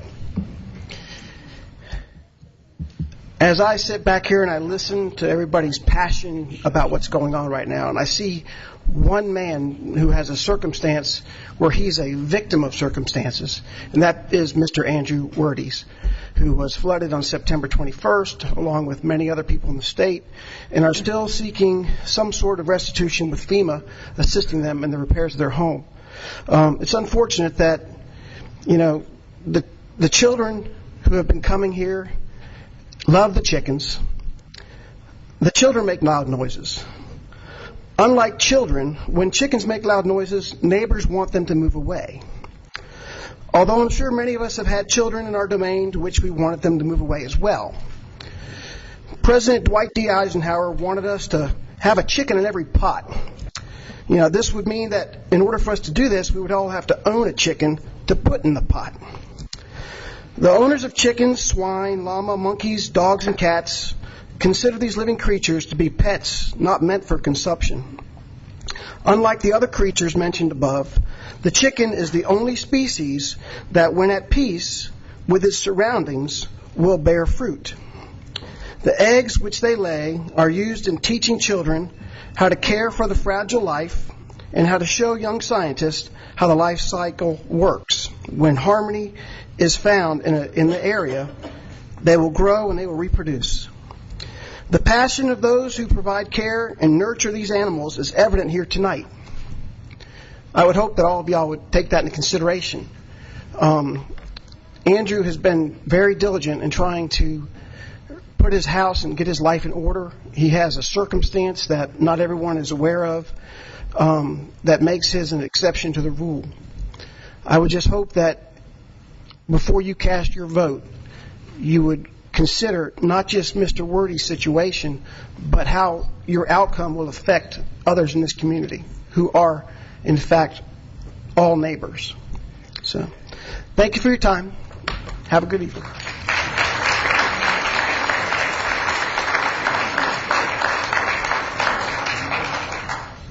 I see no hands up, so we're going to close the public hearing. This time we'll turn it back to Mr. Dippolito.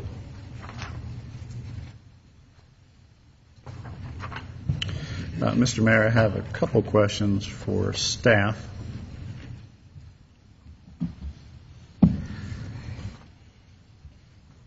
There was some, I'm sorry, I thought you were getting up. There was a mention of at least one person who has agricultural zoning, which I assume is technically zoned FCA, but has an agricultural use essentially grandfathered in through Fulton County. That's correct. So would they, is that technically correct that they would still be subject to this ordinance even though they have an agricultural use under FCA?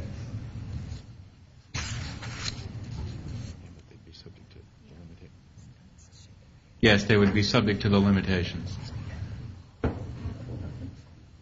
Okay.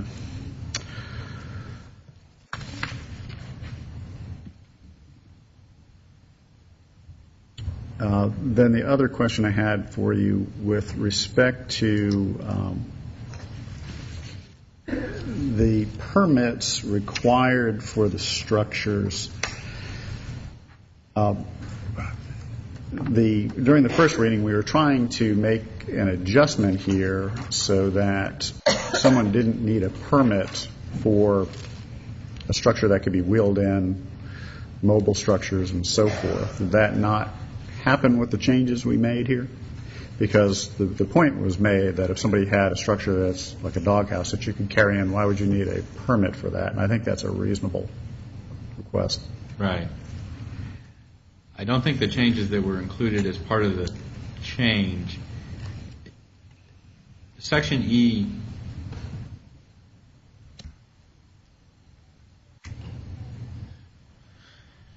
Section E that deals with the enclosure, I think we've got we've got regulations that are actually dealing with two entities. The enclosure being the pen, which is the fence, as well as the structure, which is the coop. And maybe there needs to be some clarification of that language as to the difference between the two and how each is being controlled and the limitations for that location. Do you think you can work up some language tonight while we're discussing this? We'll work as feverishly as possible, Mayor. Thank you. Other questions? Does any comments the council members would like to make before I ask Mr. DiPolito for a motion? Councilmember Eichelhardt. I actually do have one clarification question on Table 5.1 on the bottom. It's the non-conforming number of poultry, essentially the grandfather clause. And on there it says for the first 90 days following the adoption of this ordinance by mayor and council, anyone having more than the maximum right now 25, I guess right now it's 15, poultry allowed may obtain a permit for the excess number of poultry up to an additional 15, and so on. The first time I read that, and up until tonight, we were reading that was those who had chickens before, at this point, so that when it's put in place, then that's a grandfather for those who already have chickens.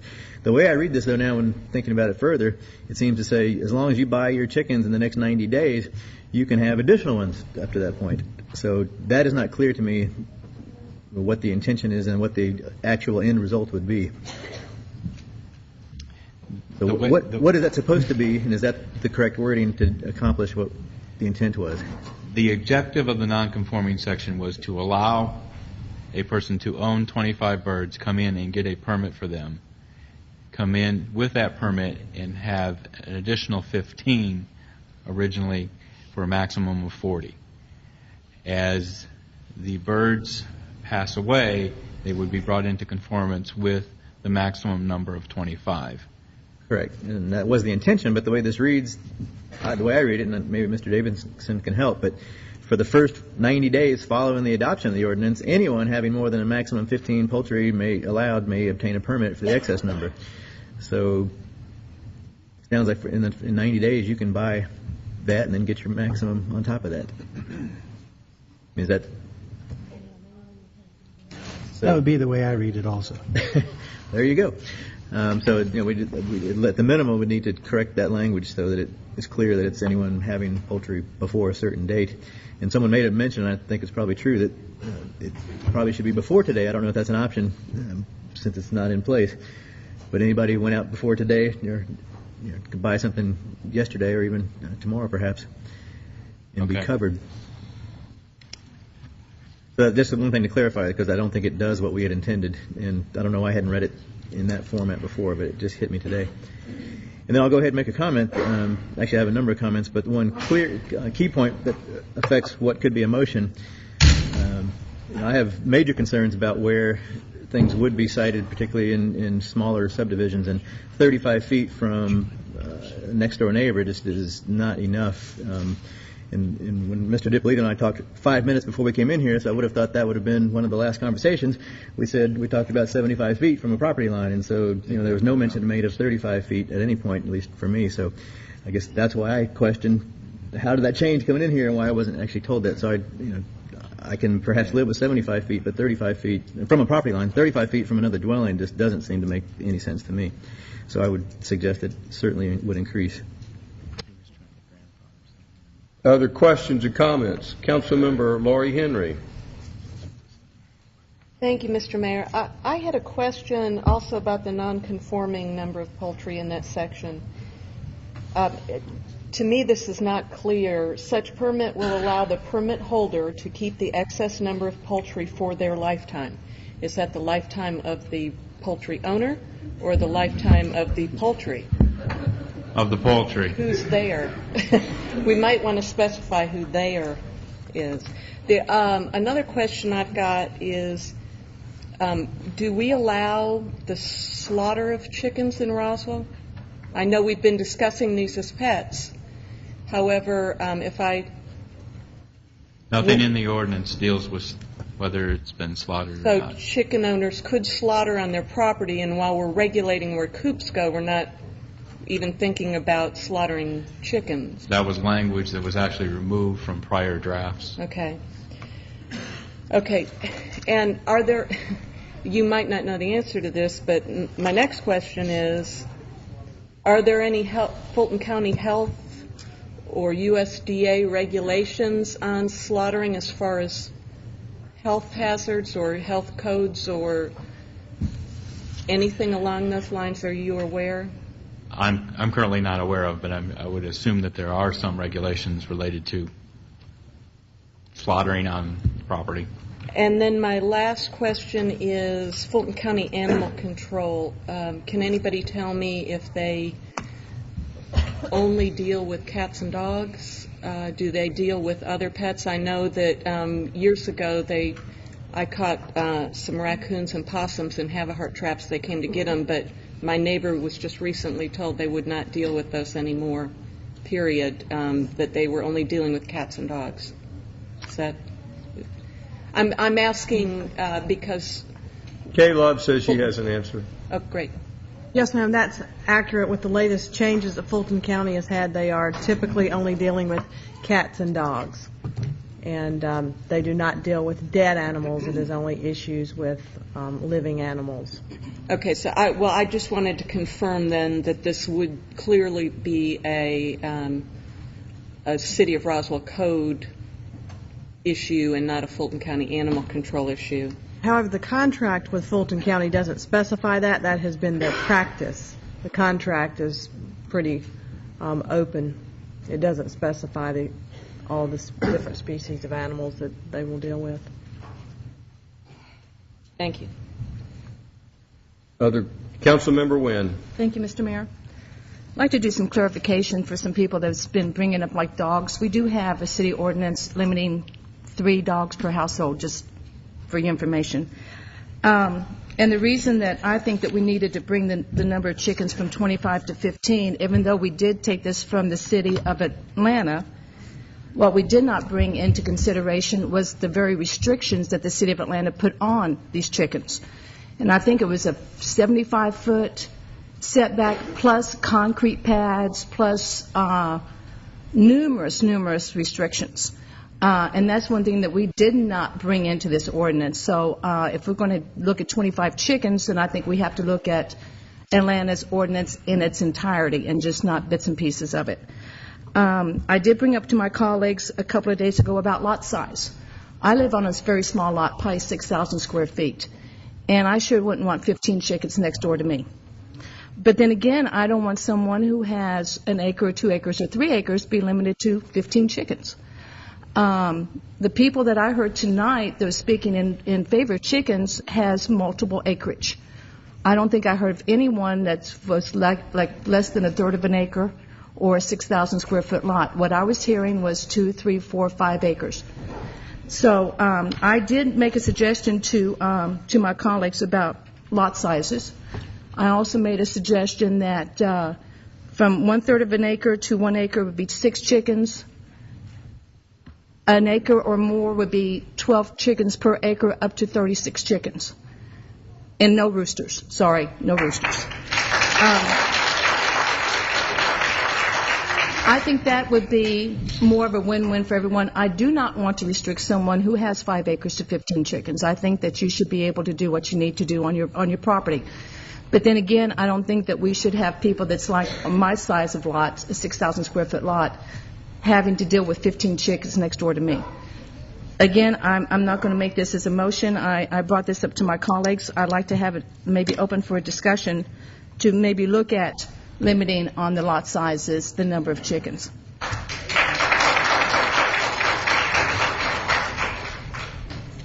Other comments? Councilman Orleans. And just for the record, Mr. Wardies, you and I did have an appointment to meet at your property, and I was out there, and you did not show, and I did look over your property, so you didn't include me in that, so I just wanted to make sure you understood that I was there as far as making a decision tonight. I also, as Councilman Eigelhart, had some concerns about the distance from the neighboring homes and had discussed a minimum of 50 feet from the neighboring home. A lot of the homes are 20 feet from their property line on the smaller lots, so I don't think 35 feet from the nearest home is far enough if we're going to have a restriction there. So I think it should be at least a minimum of 50 feet, 75 feet from neighboring homes. When we started this, the whole conversation was on pet chickens as a pet. And I don't think anybody's really worried about somebody having chickens. I don't think that's a concern. But there was never any mention about roosters at the time. It was strictly, let's have chickens because they're pets, and we want to raise eggs, and we don't need roosters to raise eggs or to have pets. And I've heard tonight and last month, even in discussions, some of the people that have owned roosters have gotten rid of them. Even some of the neighbors of people who have chickens are okay with the chickens, but feel that roosters can be a real problem. And again, the issue is not just the pets. We have to deal with the responsible owners that take care of their pets, as a lot of people here tonight have expressed for themselves, and I'm sure they are responsible owners. But we also have to consider the neighbor that's not responsible and how it affects everybody else in our city. So that's kind of where we're at. So if we're going the route of allowing even the one rooster, then I also would like to see added to the ordinance that roosters will be required to be completely enclosed without sunlight that can get to them. People said that they enclose them in their garage, or they had coops that were totally enclosed until at least 8 a.m. in the morning. Some other people have complained about them crowing all day long, which is another factor, and we'll have to deal with that. But I don't think the neighbors should be woken up at 5, 6, 7 o'clock in the morning from a rooster crowing, even if it's only one. So again, just trying to balance our small town atmosphere with the fact that we have neighbors that sometimes can be uncontrollable and don't take care of their property or don't take care of their animals. So I think we need some parameters going forward. But I don't think anybody up here is anti-chicken, as some people have tried to say. So those are my suggestions in the ordinance before we go for a vote. I've got a few comments. One, I would like Mr. DiPolito to consider the effective date. We've got folks who may or may not be in compliance with this ordinance once it's passed, and I'd like a reasonable period of time for those folks to dispose of chickens if that's what they're going to have to do. And so I would like to consider a postponed effective date rather than it being effective immediately. I don't want to see folks who have been lawfully held chickens one day to the next day be out of compliance and not be given an opportunity to come into compliance. So you might just postpone the effective date. I don't know I'm not suggesting a time, but I'm saying to have it effective Monday. I mean, to have it effective Tuesday, if we passed it tonight, would not be fair to a lot of folks who have legally owned chickens. I see that we've revised it to say that you can have chickens in residentially zoned property where there's a school or a single-family residence. My wife has chickens at her art gallery on Canton Street. I think it adds character to Canton Street.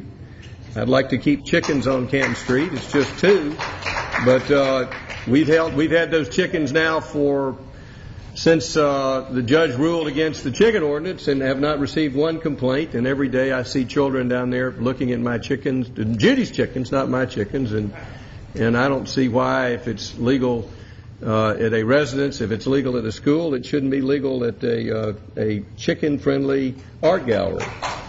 So I would like you to consider saying if it's any one of those zoning districts which you allow chickens in. Regarding the acreage, apparently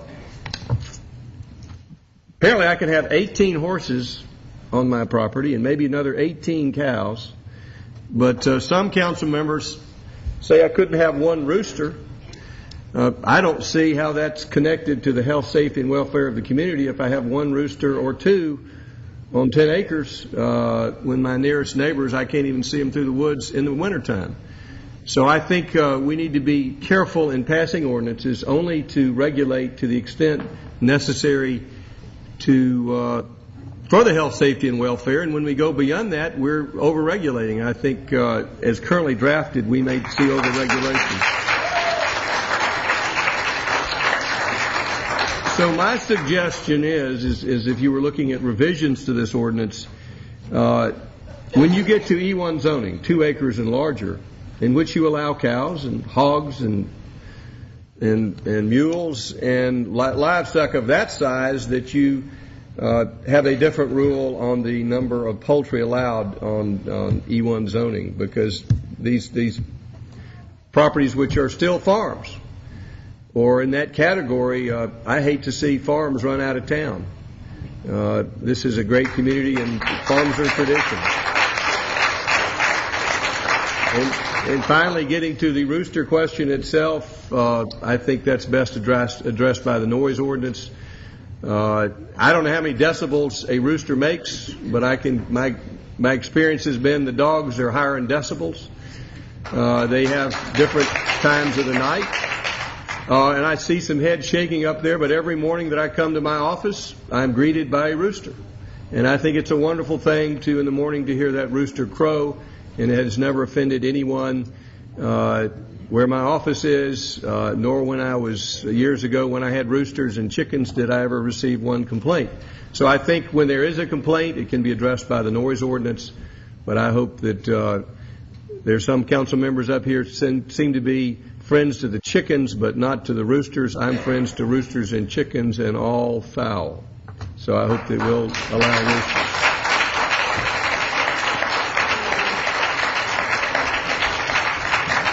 And finally, Mr. DiPolito, you have a difficult job. You've got a lot of interest to balance here, but I agree with Mr. Fleck. I'd like to get a decision tonight, whatever that is.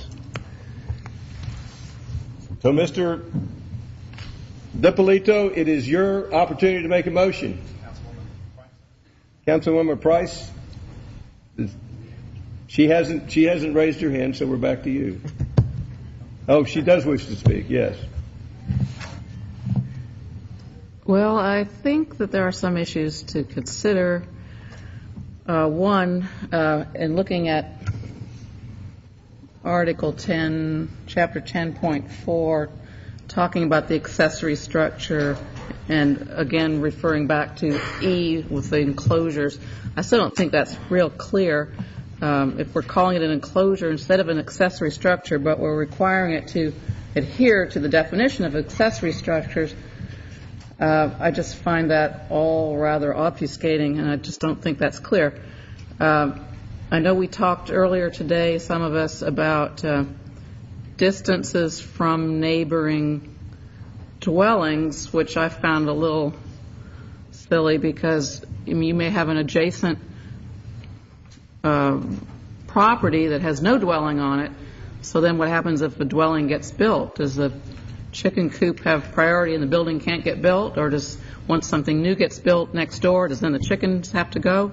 So I think defining something based on a neighboring dwelling, is probably not as wise as defining limits from your property such that your chickens are going to be not infringing on somebody else's right to not have to listen to chickens or what have you. So I think it'd be far wiser to, if we did anything, restrict it in terms of distance from the property line as opposed to distance to a neighboring dwelling, which may or may not be there.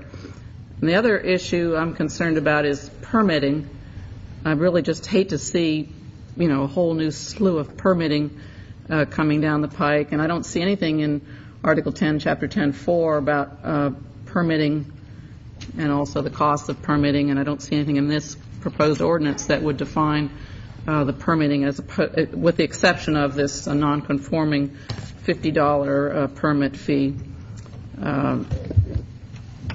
Other issues I think that are of concern, simply the fact that as we define residential zoning districts in 1, 2, 3, 4, 5, 6, 7, 8, 9, 10, 11, 12, 13 different ways, I don't know that we can have a chicken ordinance that one size fits all. So I think that I think we have some work to do, frankly, in defining, how many. I did see Councilmember Wynn's proposal for a certain number of chickens for lot size, et cetera, which makes some sense if we define it in terms of the zoning designations, so that we're not creating a whole new category of defining chickens based on just chickens versus defining how we address it maybe based on the zoning categorization of the zoning districts. So that's about all I have to say. I think we've got several issues to deal with. The ordinance is one thing. Mr. Wordy's situation is totally something else, and I feel for him, and I've been out there to visit his house and seen the devastation that he's had to deal with. But I think we have to separate the two. Helping Mr. Wordy's in his problem is one whole thing, and then if and when we need a chicken ordinance, I think it's something totally different. That's all for now.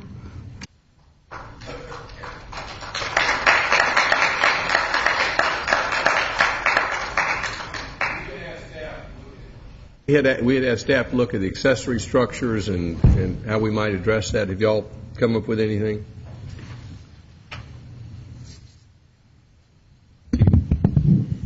To clarify, Section E, we've added to the title enclosure and/or fenced area. We've added in the blue text permanently affixed to the ground, which we believe then throws it into the accessory structure requirement. If it is not permanently attached to the ground, it doesn't need a permit, it's not required, and then to meet. Could we say if such permanent structure is permanently attached to the ground, rather than, it makes it a little clearer to me. Such enclosure. If such enclosure is permanently affixed to the ground, it shall meet all requirements of accessory structures. Versus a doghouse or a chicken tractor you can move around.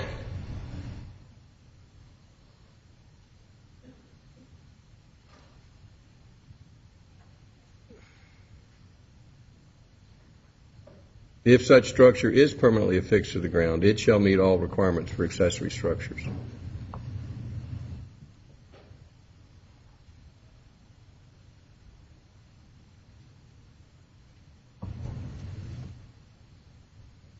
Councilmember Price, is that a little clearer to you?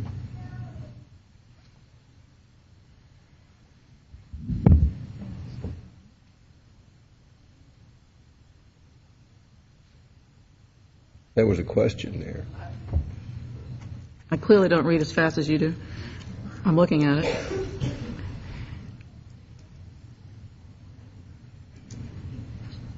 I still don't see any wisdom in the 35 feet from a neighbor's dwelling, but... Well, that's a whole different issue. I'm just trying to deal with the enclosure and accessory structure. Again, it doesn't address the issue of permitting and fees. Well, as far as permitting and fees, it would have to, if it's permanently affixed to the ground, there's another section that would apply to construction and permitting, not this particular section. Can you direct me to that? Is it something other than Article 10, Chapter 10.4?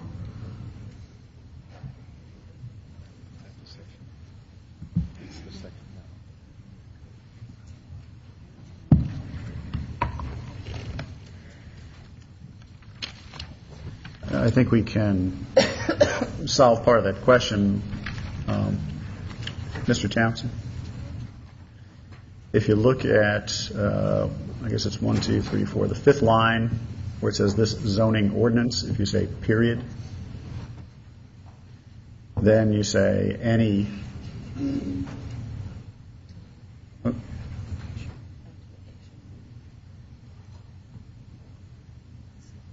after location is period. Mr. Davidson, why don't you clarify that, please? It might read like this. Each keeper of poultry is required to have an enclosed area to house and control said poultry. If such enclosure is permanently affixed to the ground, it shall meet all requirements for accessory structures set out in Chapter 10.4 of this zoning ordinance, including those for setbacks and location, period.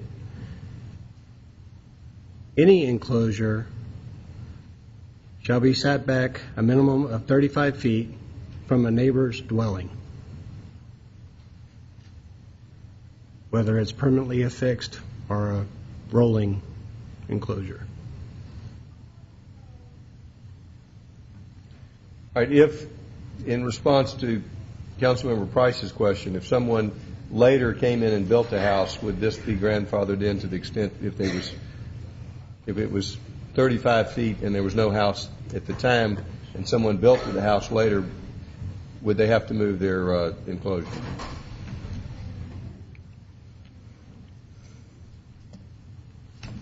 That was the question Councilmember Price had.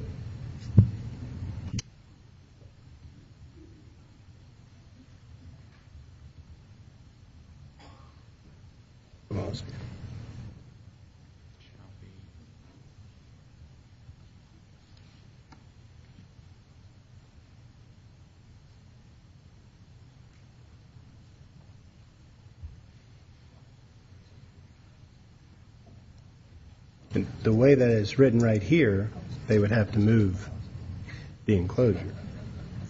So if we want to change that.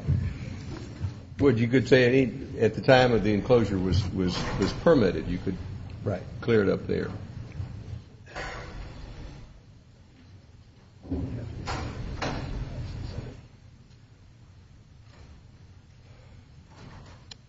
Other comments before Mr. DiPolito makes a motion?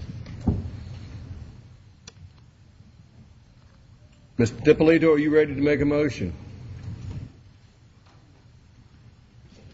I believe that I am. Taking into account all of the comments we've heard from the neighbors, emails that we've had, there seems to be a lot of concern about the noise issue, and I don't know that we can solve this in a way that's going to make everybody happy. So my motion is taking that into consideration also with the council's suggestions, and would like to hear from the council if there are some exceptions to anything that I do mention.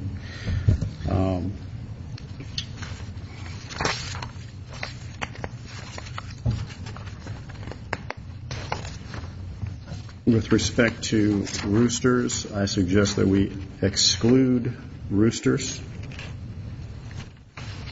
or roosters are not permitted. With respect to the number of poultry, on the one hand, I think we're going to be decreasing it for some folks, but increasing it for others. Ms. Wynn's suggestion seemed to resonate with a lot of folks, to have 0 on 1/3 of an acre, then to have from 1/3 to 1 acre to have 6, and then to have 12 per acre up to 36.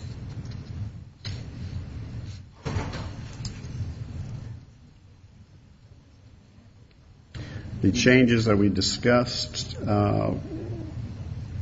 prior to this motion under Section E would remain. I suggest we add a Section G that says slaughtering is prohibited. We're not taking questions from the floor.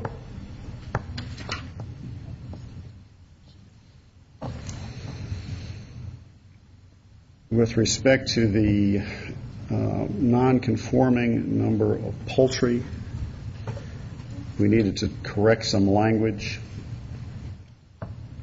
I believe that is non-conforming should be from the adoption of this ordinance, but then give people 90 days to come in. I'd like to accept the mayor's suggestion of having an effective date as postponed. I'd recommend 90 days as well.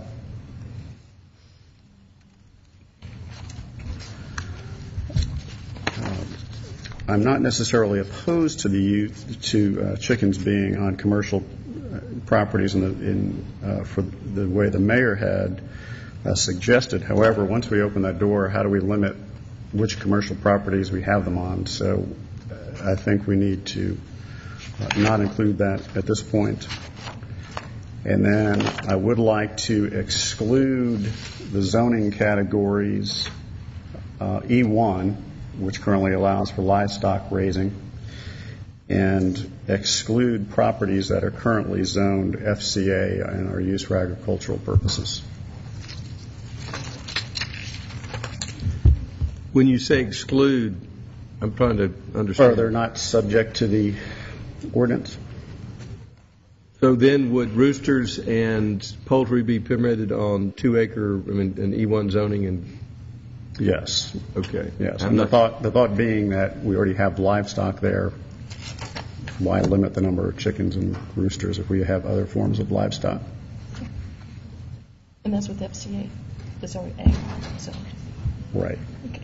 So you want to include poultry in the definition of livestock?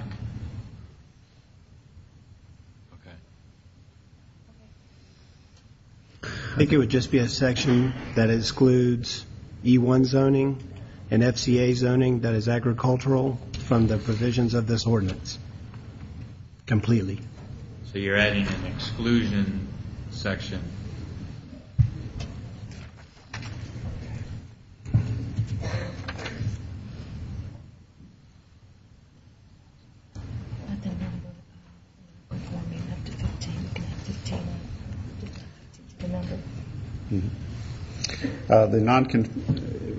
Brad, I'm sorry, Mr. Sands, did you get your answer? Yes. Okay. The non-conforming number of poultry,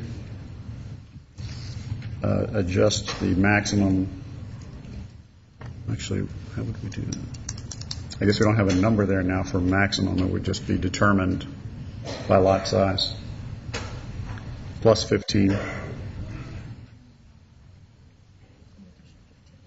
And then to address Councilwoman Henry's comment, the excess number for the poultry is lifetime.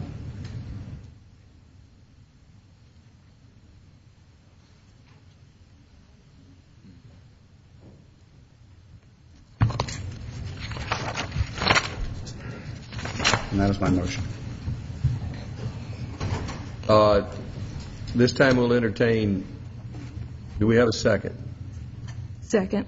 Second by Councilmember Becky Wynn. At this time, we'll entertain comments and then any motions to amend after that. Any comments? Councilman Orleans. Brad. Yeah. We're excluding E1 and FCA. How would it be handled in the ordinance now? The current way it's drafted has E1. FCA would be determined as to their underlying No, I mean zoning. before this ordinance was even discussed. How would poultry and these issues be covered in E1 and FCA currently?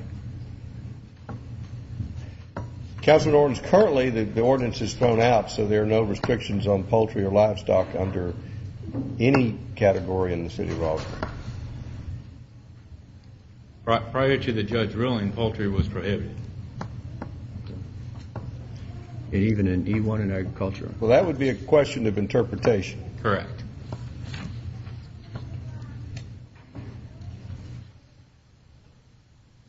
The judge's interpretation was we didn't have the statute. Councilman Eigelhart. All right, boy. This actually is a small issue, and it's a shame we've spent so much time on it. But when you live in a city, we deal with issues that no matter how big or small, and we do try to protect everyone's interest, and that involves not infringing on others. But we do have a duty to listen to everybody. I think we've done that, and everyone has given thoughtful ideas on both sides. But the fact remains that we're not the older city with used to have dirt roads and a ferry because there wasn't a bridge. Where we had a mill where everybody worked and we had slaves. It's just not there. We're the second largest city in the metropolitan area, second only to the city of Atlanta. And I agree that we need to try and keep the things that we can, but there are also things that we can't. And should everyone be a considerate neighbor? Of course. But if that were the only thing we followed, should everyone drive carefully? Should everyone not rob someone else? We wouldn't have any rules. So we have to deal with those. Now, I understand now we're banning roosters, so that's good. But I did actually go by Mr. Werdy's property today. I haven't had time to actually sit down with him, but it was 3 o'clock, and you probably noticed there was no sun today. I was out in the street. I could hear roosters crowing at that time. So I imagine 35 feet away from them probably doesn't matter to those of you who live near there or anyone else. But I think we're dealing with the roosters, so I'm good with that. But I have said from the start that I have serious considerations for those who live in subdivisions where right now they're not allowed, chickens are not allowed, and suddenly tomorrow you could have 8 properties around you that will now have chickens. That would be your 2 neighbors on either side, the 3 that are behind you, and the 3 across the street, if that's the way that it plays out. It could be that many, it could be fewer. It's one thing when you move it next to a farm that's been there for 100 years. It's another when suddenly this pops up tomorrow. People have said that we have covenants in place, but I hate to tell you this, that try and enforce those. When you come to that, the homeowner association or whomever has to sue in court, they have to win. And given what we've seen already with the judge's determination of how something is worded or how it's read, even if you win, they don't still follow that. You then have to go back for a contempt order in order to get that enforced at some point. And then the argument will be, well, the city allows it.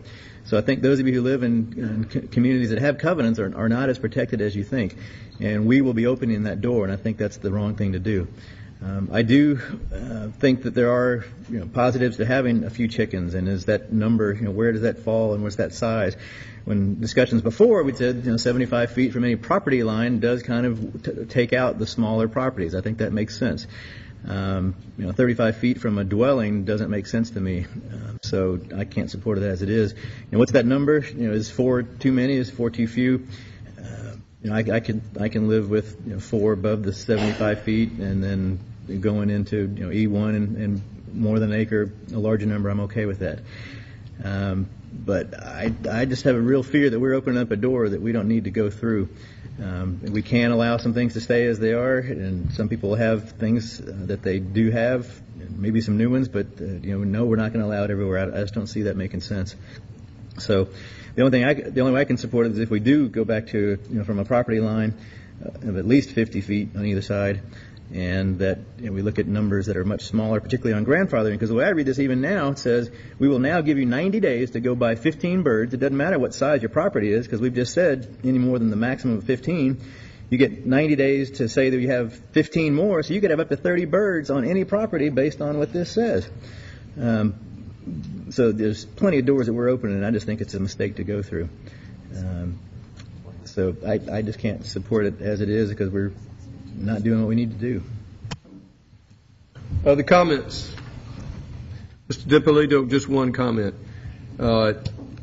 On the slaughtering of chickens, I'm not sure we're sort of adding a whole new dimension to this statute, and whether it's chickens or other animals, perhaps we should deal with that separately rather than trying to confuse this ordinance. Because it's, we're talking about raising chickens now. Now we're sort of jumping far afield and talking about slaughtering of chickens, and we haven't mentioned slaughtering of goats. And so I'd suggest to you it's complicated enough without throwing slaughtering of chickens in here and how you enforce it and deal with it. And so I'd suggest if you believe that we need an ordinance about slaughtering of animals, treat it as a separate ordinance. Just my comment on that.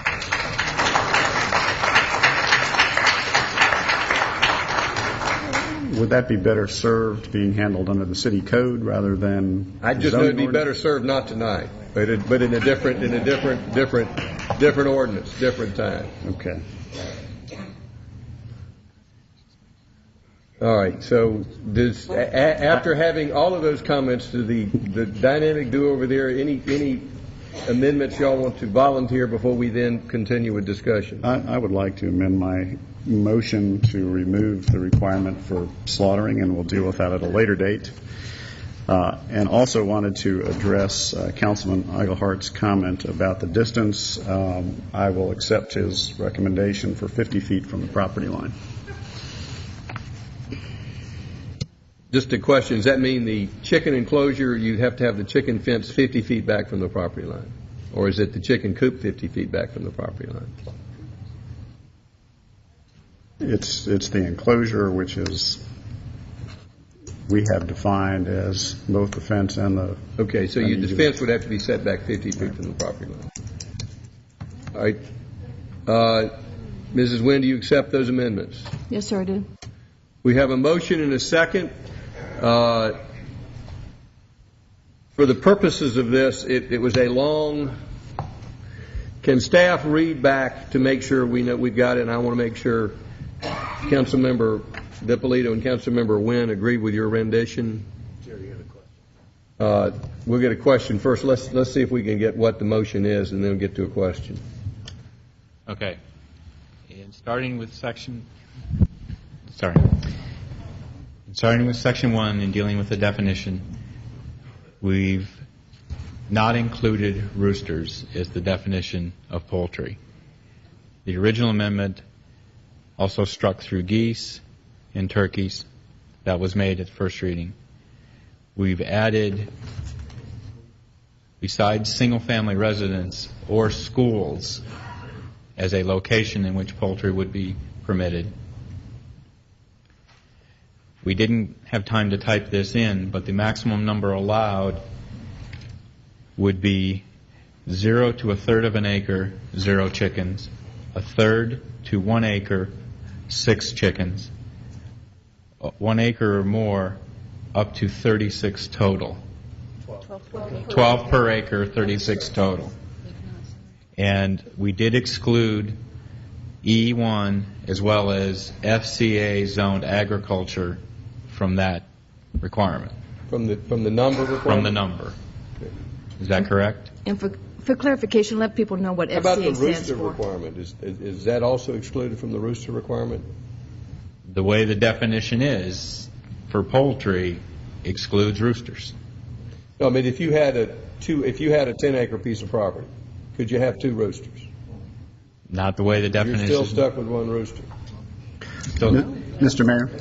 No roosters. No roosters, even if you have 10 acres. Mr. Mayor, the intent of my motion was for E1 in FCA, which is Fulton County Annex, for those of you who don't know, property used still as an agricultural, it did not be subject to this ordinance because they are primarily farms, so I don't see a point of having a poultry ordinance for something that's well, that's why I was trying to get a clarification. So the clarification is then the exclusion is the exclusion for this complete ordinance to be applicable to E1 or Fulton County annexed AG1 designation. Correct. So you could property. have roosters and you could have 40 Correct. hens. Correct. Thank you. Appreciate that clarification. Okay. Any other? Yeah, let me go through some of the rest of this. We've tried to clarify the enclosure and or fenced area, making sure that it is a permanently affixed to the ground, meets the accessory structure section of the code.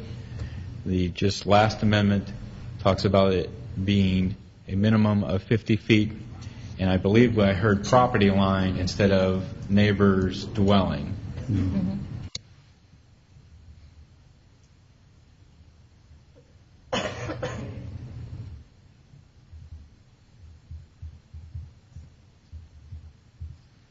Okay.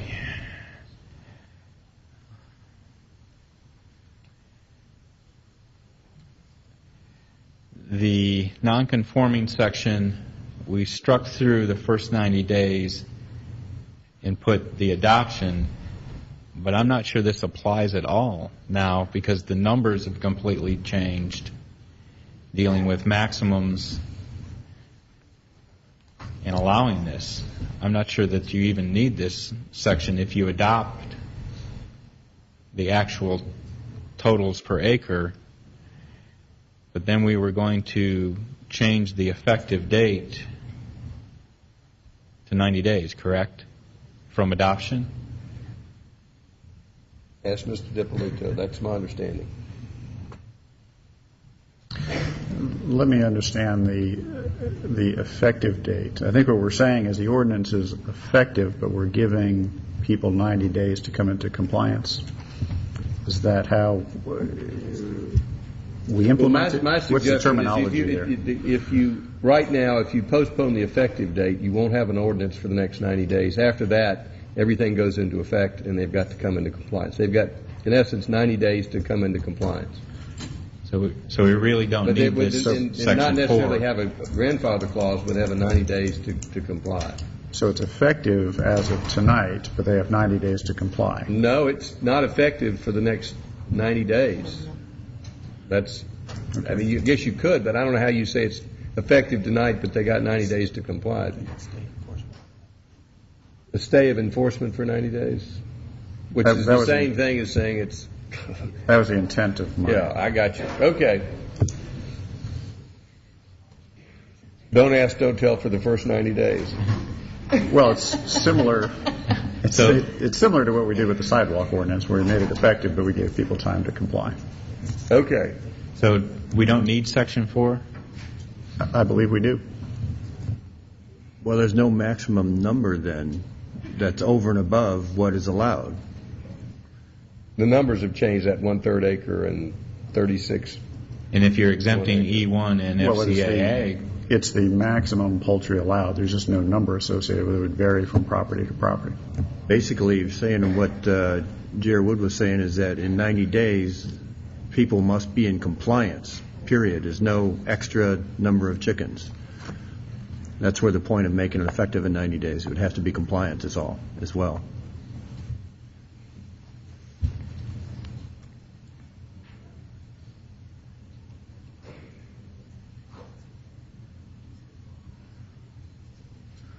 Well, my motion, based on our discussion, was to have an additional 15 for those who have a non-conforming number currently, which would last through the lifetime of the poultry.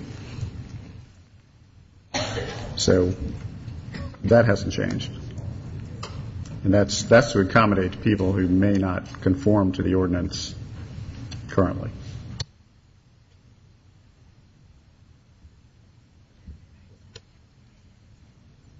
Mrs. Winter, all those changes acceptable to you? Mr. Mayor, what I was looking at is because if we're going 0 to 1/3 with no chickens whatsoever, I don't want to have the people that have chickens, on less than 1/3 of an acre, have to get rid of all of them. So I think if we keep the 15 in like we had before for the lifetime of the poultry, so we just add 15 to all the maxes.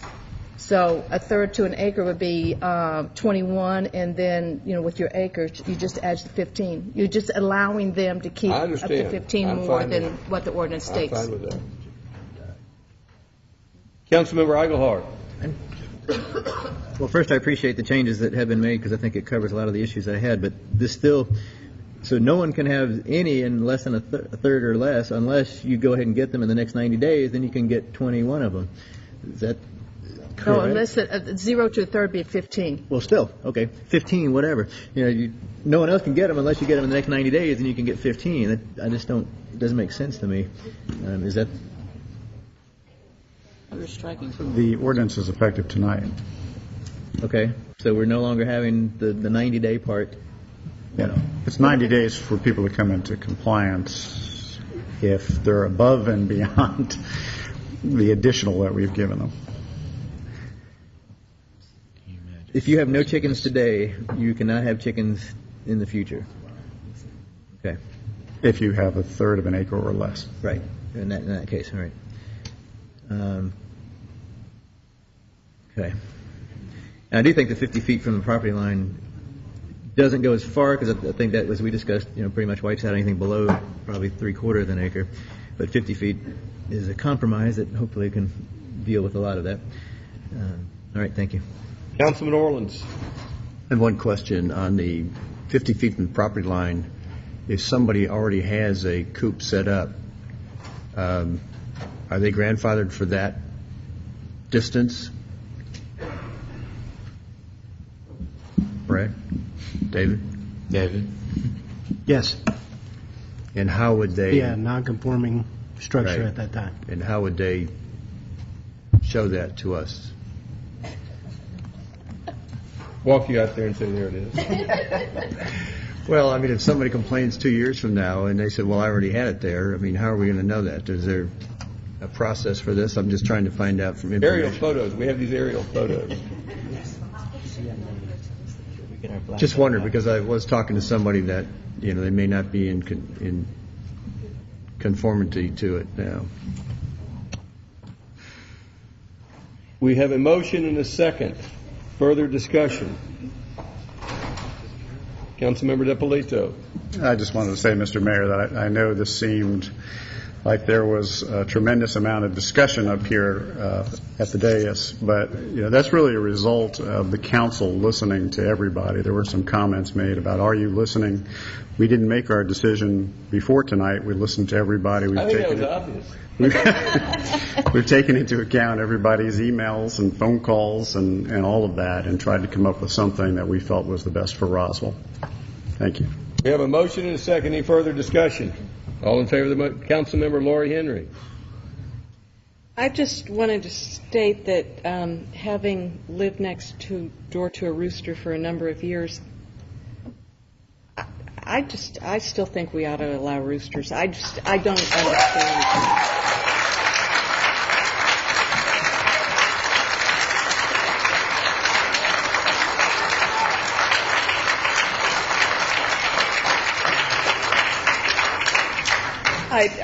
Do you wish to make a motion to amend it to allow one rooster or some number of roosters? You may not get a second, but you can make a motion. Going to be a little like that proverbial pig flying, but I'd be more than happy to make a motion to amend and allow roosters. Any limit? Your motion is any limit on the number of roosters? It would be whatever the total number of fowl would be, and they're part of that total number. So Councilmember Henry has made a motion to include roosters as just chickens and not treat them differently. Is that my understanding? Yes. Is there a second? Motion dies for lack of a second. And one last thing I would like to my concern is really going back to slaughtering, and I understand that you all would like to deal with that separately. Because that is a health, safety, and welfare issue. Back when zoning, land use and zoning issues first came to be was because of the uses that, for example, you could live next door to a slaughterhouse. You could be comfortable in your home and have a slaughterhouse move in next door. There were health, safety, and welfare issues with that back in the day before zoning. So for me, I realize there's a move back to the urban farming, and and I don't have any issue with that at all. However, I think that there should be some regulations with slaughtering farm animals in a community such as this. So I think there should be, if we're regulating where you can put a chicken coop and we're not going to regulate where you slaughter chickens, it just seems a little lopsided to me. But but I appreciate all the work that's been done on this. It's better than I thought it was going to turn out to be. But I will just, maybe perhaps in the future everyone will see the wisdom of roosters and not see the wisdom of slaughtering. But I'm far outnumbered this evening, so thank you. I don't think the question was slaughtering or not slaughtering. It's just, I think, creating regulations for slaughtering without staff reviewing them and looking at other animals. It's too late in the game to sort of really bring this in intelligently and have a good ordinance addressing slaughtering issues. Thank you. All right, we have a motion and a second. Any additional discussion? Councilmember Price. Can someone tell me, it's 0 to 0.3 acres, how how many feet do you have between your structure and your property line, approximately? 0.3. A third of an acre. You're asking what the normal setback is between a third of an acre? Parcel? In a third of an acre parcel, what? 50 by 50 or 100 by 100? 100 by 200. 100 by 200? That would probably categorize as normally our R1 zoning district, which would probably be a 10-foot setback between the structures. No, but what's the size of the lot? What would be a typical third acre lot? Minimum 12,000 square foot minimum lot size. Dimension, is that how many feet by how many feet? How many feet wide, how many feet deep? But just give an example. It's usually 60 to 75 feet wide by 125 to 150 feet deep. So you might have, you'd have to have a very skinny coop. You can't have it. Can't have them up to a third of an acre. Okay. I guess my real question is, if we define setback from the property line, do we need to restrict or limit chickens based on some other factor?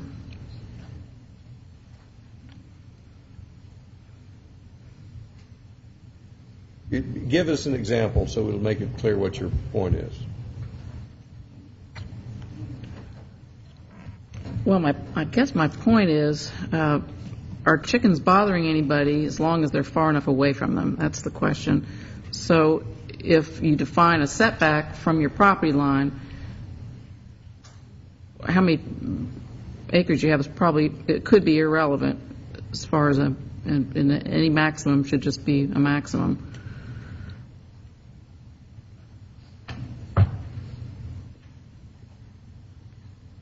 It's like the gentleman's question earlier. At 1 acre, what makes the difference between 6 and 12 chickens?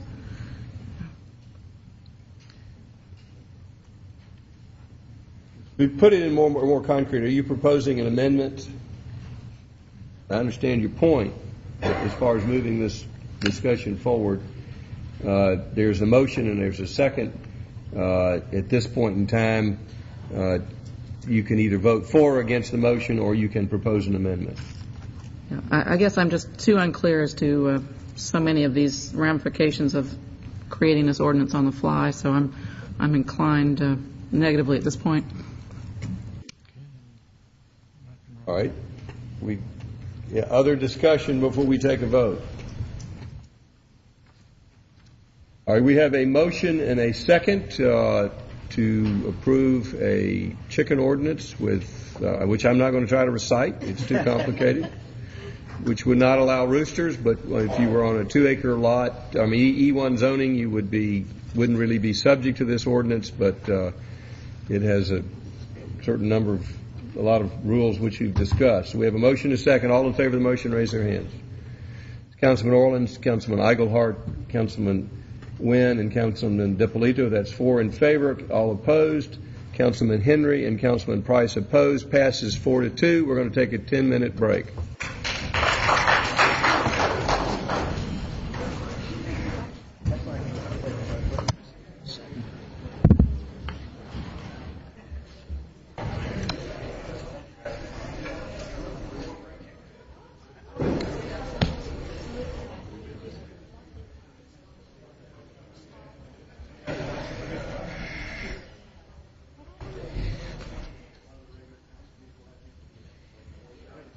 Next item on the agenda, please.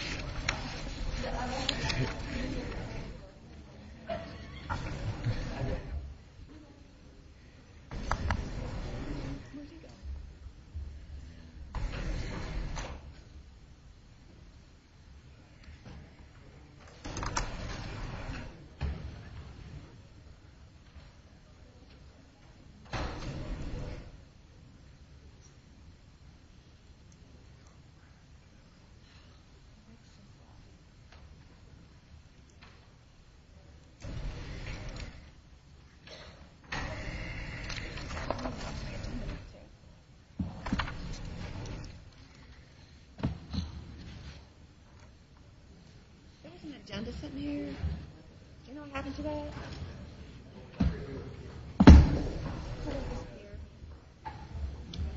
Doesn't matter. Not a big deal.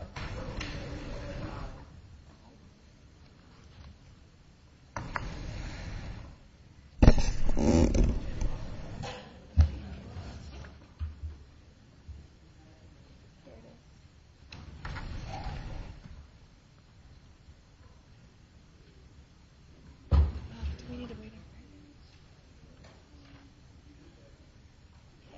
Number 2.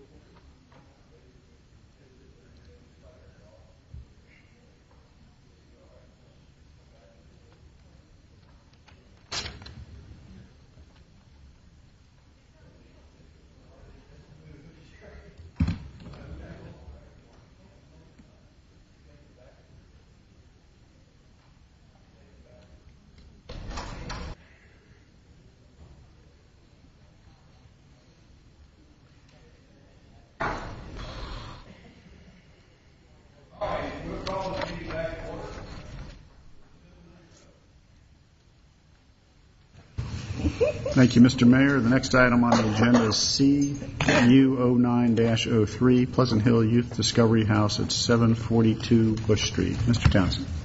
Yes. This is a conditional use request to allow for a youth house located at 742 Bush Street. This is the location in the red box. It's in an existing home. It is being requested by the Pleasant Hill Baptist Church for small group discussions and other activities for teenagers. There is a concurrent variance requested for the requirements for standard non-residential structures in residential districts, which will require 50-foot setbacks and 25-foot buffers. That would be the variance requested to allow for the existing house to remain. It is approximately a 0.21 of an acre. It's currently zoned R4 multifamily, which would be allowed to have chickens. Lighten it up. Okay. The request is for a conditional use for the Youth Discovery Center. This was reviewed by the Planning Commission, recommended approval at their November 17th meeting with one condition: no overnight functions. The surrounding areas of the properties include the Child Development Center across Bush Street, Pleasant Hill Baptist Church parking area, single-family home adjacent, as well as retail parking to the north. Staff would recommend approval of CU 0309 with the one condition. If you have any questions.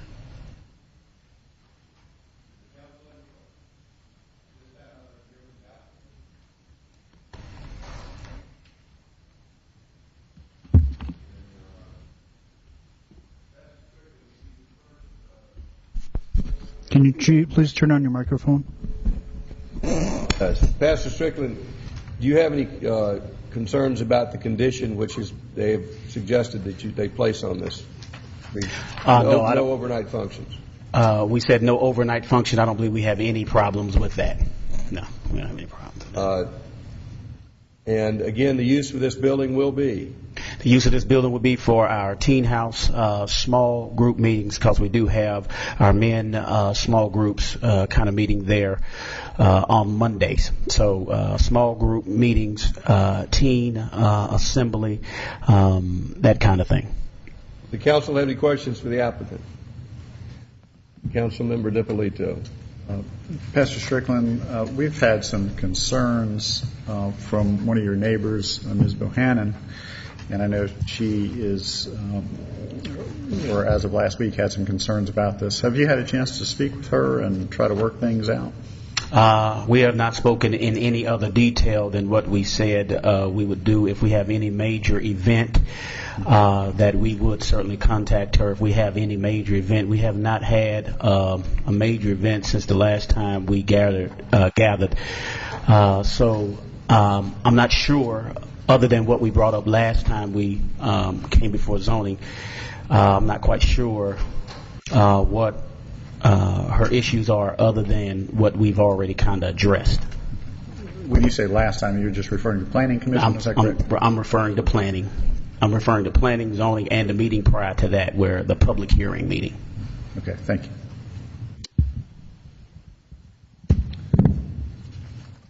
Does there anyone in the audience have any comments, any public comments about this? Mr. Dipoli, do we have a motion? Yes.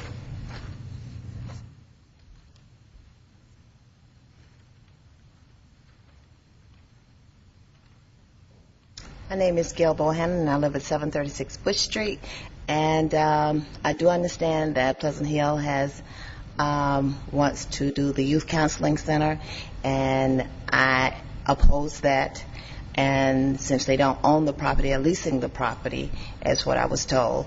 And I just still consider there has not been any communication. There could have been some things said and done before the whole issue came to mayor and council, even before it all got started.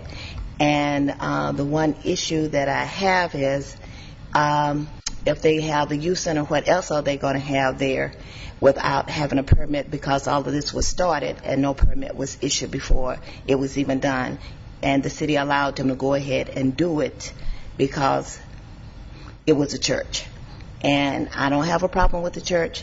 I just would rather see it remain a residential home. And if they're going to use it that way, why not use it for a transitional home with people needing somewhere to stay in times like these?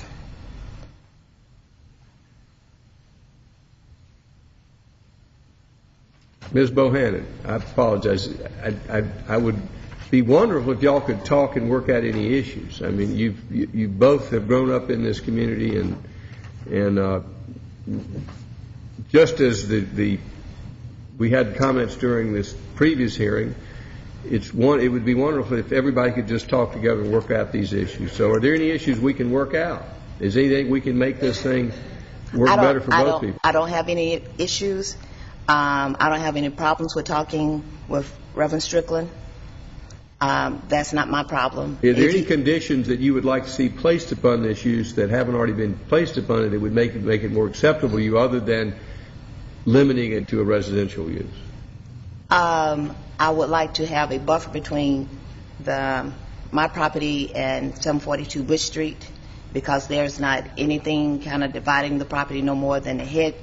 There's nothing there. When you say a buffer, what are we talking about? A fence or a hedge? Fence or hedge, either one. Because when they have the youth and they had a program, there was some kind of item on the other side of my car, because I parked my car. What sort of fence would you like to see? A nice fence. A wooden fence? A wooden fence would be better. How high? 6 foot wooden fence? That'd be good. All along the boundary between your property and theirs? Divide, yes. Pastor Strickland, is that something we could work with? We could do?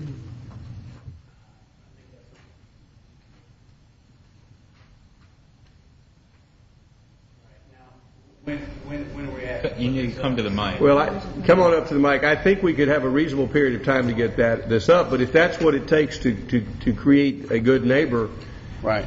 That would be a wonderful thing. Okay, a reasonable period of time, certainly. I think that's something we would be able to do. How long do you think it would be a reasonable period of time for y'all to get that wooden fence up? I think you may have to get permission from the city as part of this. Certainly. So add a little time in. Right, so at least 12 months, because I know we're going to need an ordinance to go through. No, we don't want 12 months. We're going to need something to go through it so that what do you guys suggest, actually, really, for real now?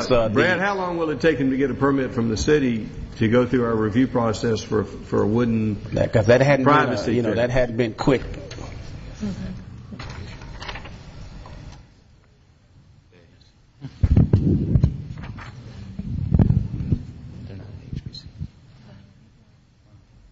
If we make it a condition of this variance.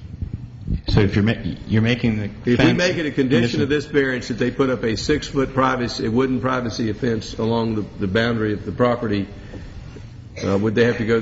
Would they have to go through the permitting process, and how would that work?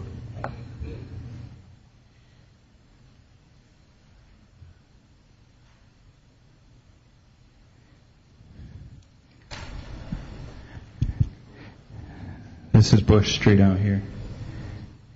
Yeah. So we're talking, if we go from the front, there's probably a front porch there. We go from this location all along the property line. Is that what you're asking for, Gail? And it would start at the not at the street, but at the edge of the house. Right.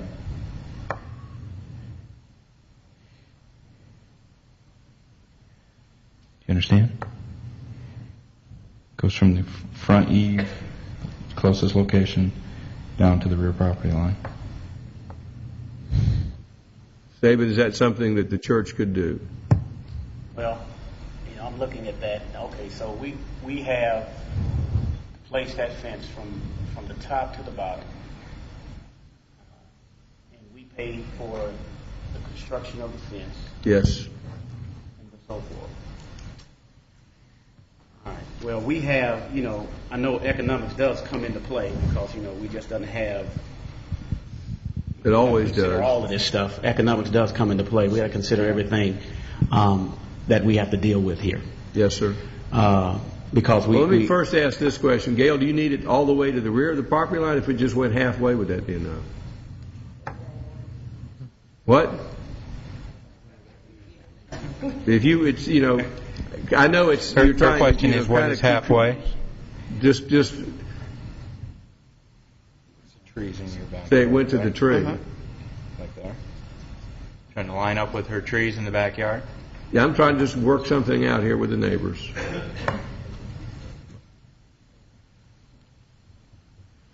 Now, we do have to take into consideration that we are certainly, as Gail did say, we are leasing the property. That's about 75 feet of fence.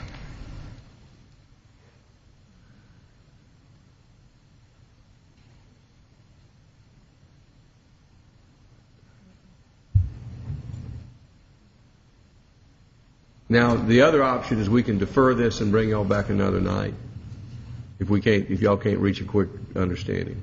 He just said they're leasing the property, so. So we have to make sure that we get the owner's permission to place up a fence also.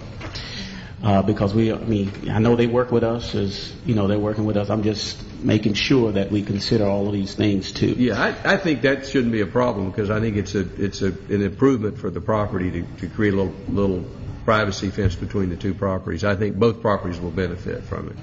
Councilmember Wynn. So both properties benefit from it. We make the investment. That's right. Okay. Because you're asking for the variance. All right.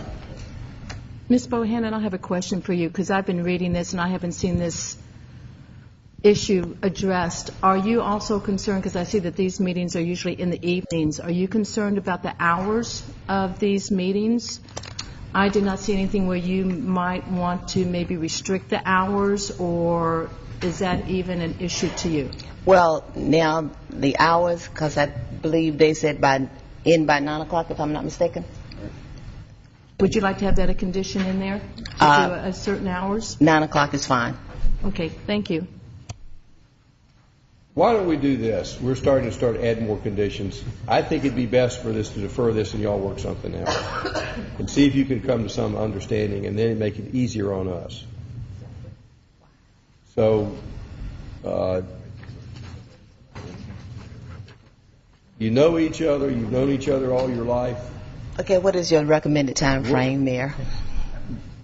Come back and you want to try to get something done and move this thing on. Well, yeah, I'm ready. So when's the next council meeting? We're just 21st. When's the next council meeting? 21st. And we won't have any chicken cases in ahead of you. I might have somebody in. You got 90 days. Good income. So let's just defer this till the 21st, and y'all work this thing out, and hopefully everything's resolved, rather than trying to work it out on the fly here. I think it'll be better to work it out between the two of you. Okay, and we're working out hours of operation. Well, we're trying to see, you've got Ms. Bohannon, who is a residential property adjacent to you, and trying to meet her objections and trying to be a good neighbor, and so that she will come back and say, I have no objection to your variance. That would be much easier on us. Okay. So if she says, if you'll accept these conditions, she won't object to it, then it'll flow right through this council. Because again, this council wants to try to recognize. And your then use of the if property as and we her- get together and we come to no agreement, what do we It'll come do back from to there? us and we'll have to make a decision. All right, y'all will have to make the decision. We'll make that correct? decision if you can't come to some agreement. Okay. But I'm just give you another week to work things out. Okay. Do we have a motion? I move that we defer CU 09-03 until the December 21st council meeting. Do we have a second? Second. All in favor of the motion to defer, raise their hands. Council. Votes no. If you're in favor, raise your hand. That's unanimous. Councilman Eigelhart is absent. Councilman Eigelhart he's in favor of it too for the deferral. Right, Councilman Eigelhart? All right, next item, please. The next item is a companion item with President Hill. Let's Baptist defer Church. both of them. Do we have a motion to defer the companion item? Move to defer CU 09-04 Hands of Mercy Extended, 728 Bush Street, until the December 21st council meeting. Do we have a second? Second. Second by Councilmember Wynn. All in favor? Passes unanimously. Are you voting, Councilman Orland? The motion, it's a companion item also involving this property. Are you voting yes, or is that a question? Yes, Councilmember Price. I'm in agreement, I suppose, but I did want to just make a comment about. Please do. About. I know one of the conditions was no overnight use, and I guess again the 9 p.m. was sort of mentioned, but I don't know how firm that was, and if that meant that they would just have to leave the house, and then the possibility of them just congregating in the street could also pose a problem. So, just wondering what the plan is for the adult sort of oversight of that. Councilmember Price, at this time, I think let's see if they can work something out, and we'll come Right, back and with conditions. This was just a suggestion, and we'll see what they can work out between now and next week. And if they can't work something out, we'll have to make the tough call. Those are my concerns. And Saban, if you've got any questions about this, give us a call.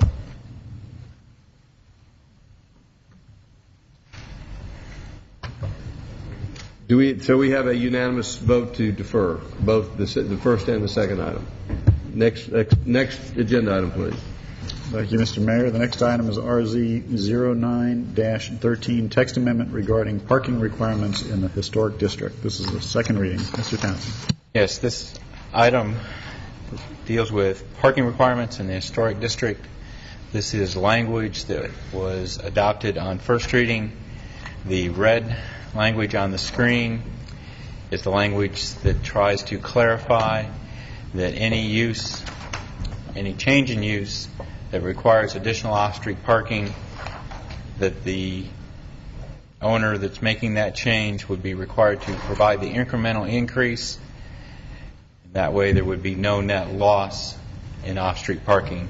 This is for the historic district as well as C1. Let me see if I understand this. What if it's not being used for anything right now? Then anything's a change of use.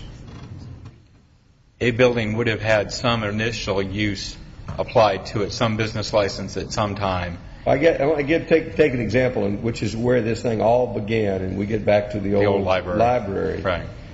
And it was before it was going to be used for a rug dealership, and now it's going to be used for a special events facility, I think is what they proposed for it. Right. What would happen in this case? They would have to determine, we would take the use that it originally applied for, determining how many parking spaces would have been required for that use. The special event use square footage would then be determined. Whatever incremental increase of parking they would have to supply or come to some agreement of how they would provide those numbers of parking spaces. they would have to secure another lease or rent Some or lease. pay somebody else. Right.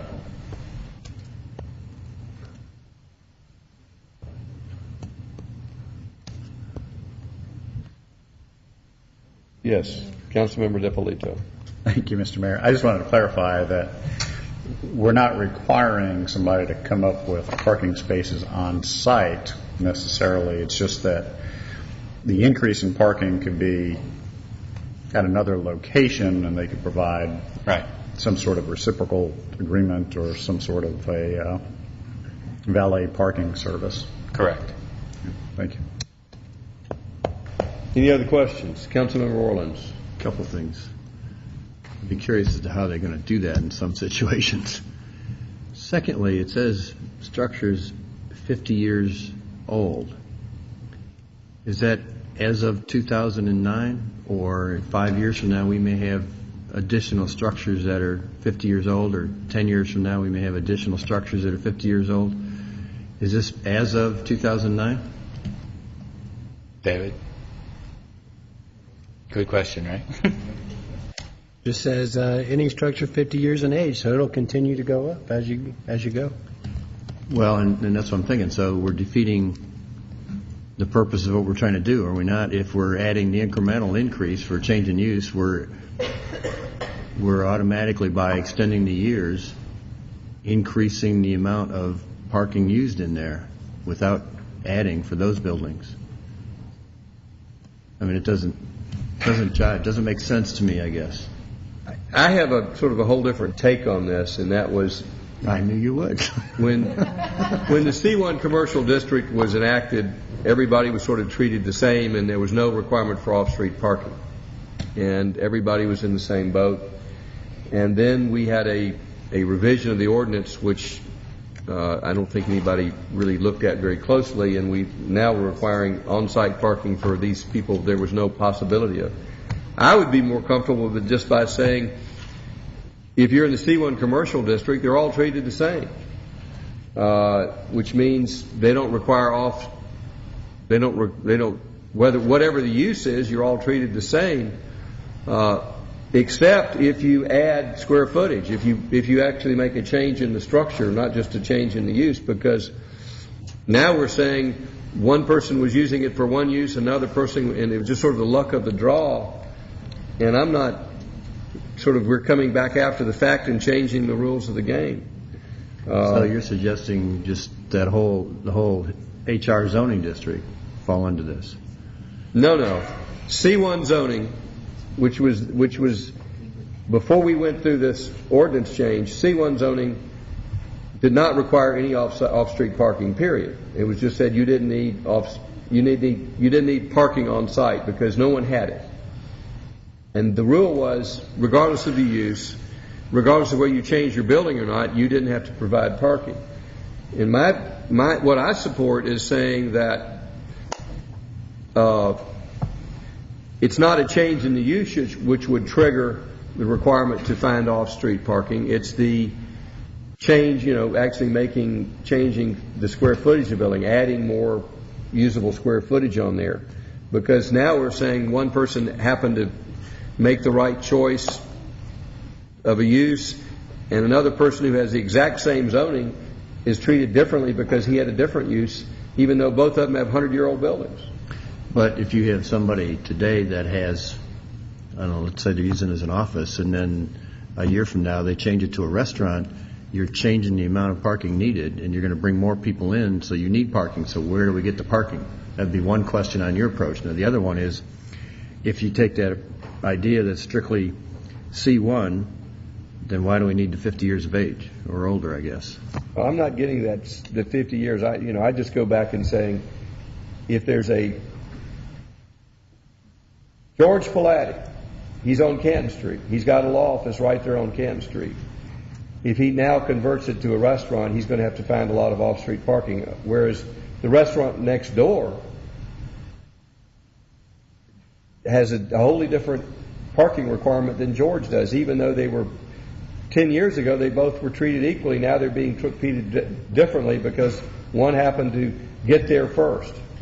Well, isn't that... So I just soon treat them both the same. But isn't that part of the problem? Is the one that got there first was, there's more on-street parking, more available parking because of what was used there. As the area gets more popular and more businesses come in and more people come down, that's what starts creating the parking problem.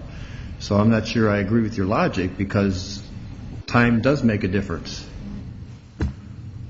if that makes sense. Well, I understand your point, but I think both folks had equal rights, and then because of a fluke in the law, now they have unequal rights. I don't believe that we should treat them differently, simply because one converted to a restaurant sooner than the other one converted to a restaurant. So maybe we need to go back to what is the problem, what is the issue, what are we trying to solve? Because maybe I'm not sure what we're trying to get to here. The problem was this. Well, I mean, the in recognition, general, when we put zoning in, that property in the C1 zoning district was not built with on-site parking. No one needed parking 100 years ago. They all just parked on the street. Or 15 years ago. But so for years we had a zoning which recognized these properties did not have any parking. And then we changed the rules to say now you've got to have on-site parking, and no one could comply unless they were grandfathered in. And every time there was a change in use, threw things into turmoil. I just want to go back to the way it used to be. But at some point, that's going to come into play. I mean, you run out of space, you run out of parking. I mean, that's why one of the reasons we tore down the old fire station and created those two little parking lots right there on Alpharetta Highway was we were trying to add to the parking. Well, I mean, at what point do you say we've got enough? And what point do you say that new businesses do have to create parking? I mean, is that today or is that a year from now? I mean, I don't know, but where is that point? And you're saying same old building. You're saying we should ignore that point. If I go back to what they were used years ago, one was used as a Masonic Lodge, another used was a Five and Dime. Now the Five and Dime is a retail store, and he doesn't get the same use as the guy who happened to go into a restaurant early. I think they should be treated equally. I'm just saying all God's children are treated equally, all those property owners are treated equally, and the fact that one happened to but we're treating them first, I would treat them all the same. I understand what you're saying. I just it doesn't jive. Sounds like this should have a little bit more investigation, research, thought process. I don't know. Okay, thank you, Mr. Mayor. I didn't know we were talking about all God's children, but it's late. My understanding of any of our parking requirements is not the size of the building, it's the use of the building. So I think that's what we're looking at, is not so much the size of the building, but the use. We've been doing this for I don't know how long, and that's how we do it. And if somebody came in and had an OP and a law office and they want to convert to a restaurant, any other place that we do it, if it's on Holcomb Bridge or whatever, they still have to go to the requirements of the use of the property. And I think that's what we're trying to create right now, is it's the use, not the size, but the use. Well, there's some folks who use their property and got there first and are not subject to this rule, even though the buildings are the same age and neither one were a restaurant when they were built. And that's first come, first serve. And rules change along the lines, and this is one of the rules that's going to have to change. Well, again, it's either first come, first serve, or everybody's treated equally. I believe in treating everybody equally. Councilmember DiPolito. Thank you, Mr. Mayor. My concern with taking the approach of not taking use into account is that right now we have a parking problem, and if we increase the intensity of uses, it's just going to get worse. So when we first looked at this, community development did a study of the whole district and determined that we have adequate parking there, but not a whole lot to spare. So the concern is that if we change the use of a building, instead of using 100 parking spaces, it needs 300 parking spaces. You need 200 parking spaces from somewhere. And where does that come from? It comes from the street, it comes from all the adjacent properties. And the other businesses that are there are really going to struggle. So what we don't want to do is put our existing businesses and restaurants at risk because we're eating up all the parking spaces by changing the use. That's my primary concern.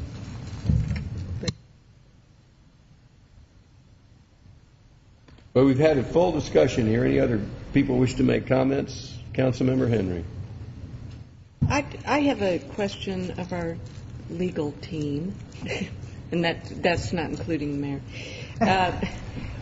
If the city confers rights on a property, C1, so I have a piece of property at C1, Rich has a piece of property at C1, Becky has one at C1, and those rights are there. As property owners, we have those rights of different uses under C1.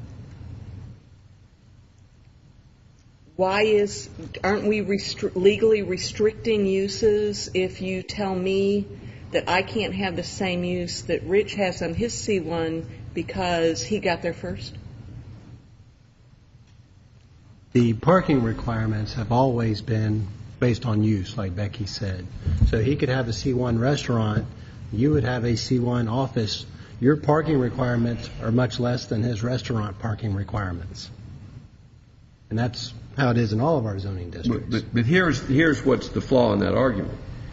For a while, and for the first 20, 30 years of our zoning ordinance, in C1, didn't matter what the use was, you weren't required to have parking.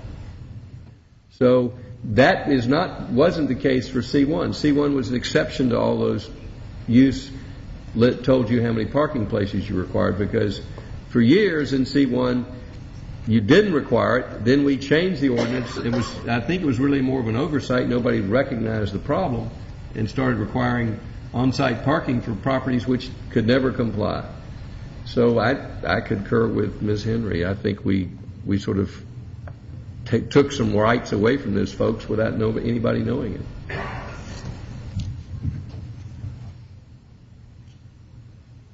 All right, we've had a full discussion. You don't have to agree with me. We just have to listen to me. We need a reading of the ordinance.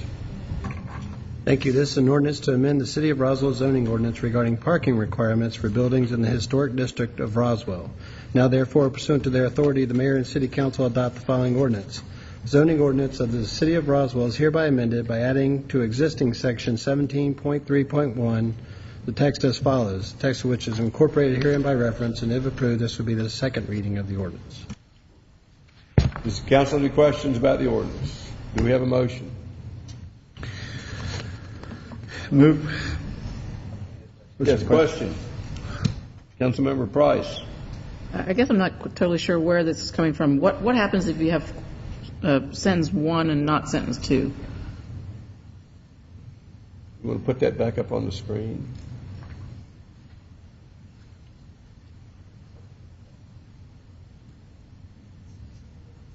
Well, then you get back to what I'm asking for, which is says there's no exempt from off-street parking requirements, period, which is what it used to be.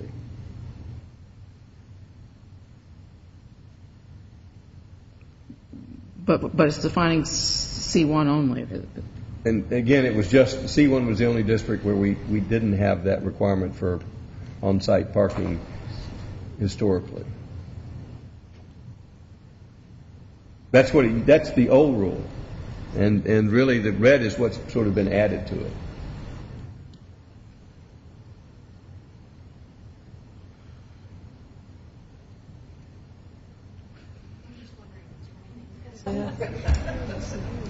I brought my umbrella. Have we answered your questions? No. Well, if you would ask it again, maybe someone else would understand. I'm looking at section 17.3.1 in the code, which is just very basic, and then I just can't understand why this is coming into play. Well, if you look at going back, it's the way things happened. When zoning was introduced into the City of Roswell, in the C1 district, there were properties that had no possibility of parking on them because they were built 100 years ago with no parking. So originally, all C1 was exempted from parking requirements. Then an ordinance change went in, and all properties had to have on-site parking, but we put this C1 property in a position that could never comply. So we're trying to deal with recognizing that didn't work. So we've either got to go back to what it originally was, which was saying C1 is exempt from off-street parking requirements, or we have to add this additional language saying it's exempt with this exception if you've got to find parking somewhere else if you change the use and you increase the number of parking spaces required. So it doesn't make sense unless you look at the history of it. Okay, I guess my mistake is reading the code. That's not a mistake, but you have to put it in context of the history to really understand why we're here and why we're doing what we are. Okay, so the effect of voting in the affirmative for this does what to somebody who hasn't yet decided to make a restaurant? Well, I'll give you an example. George Palatti. George Palatti has property on Canton Street. His father bought that property probably 50 years ago and has always been a law office. His neighbor converted 10 years ago to put a restaurant in has no requirement for off-street parking. But George, because he's coming in now, is now going to have to provide off-street parking, even though they were all Zone C1 throughout this process. And Rich's point is we need to find more parking, so we need to impose this. My point is well, I hate to treat people differently. And both arguments have merit. Yes, Kent. Isn't really, though, the basis of our entire zoning on the new things that come in, things change, and some people are impacted by things that the previous person didn't have to. That's just the way the whole zoning has gone. That's where nonconforming comes from. Both sides have a point. I was hoping that we have some folks who may be impacted that I'm hoping they've stayed for so long because they have a comment at some point.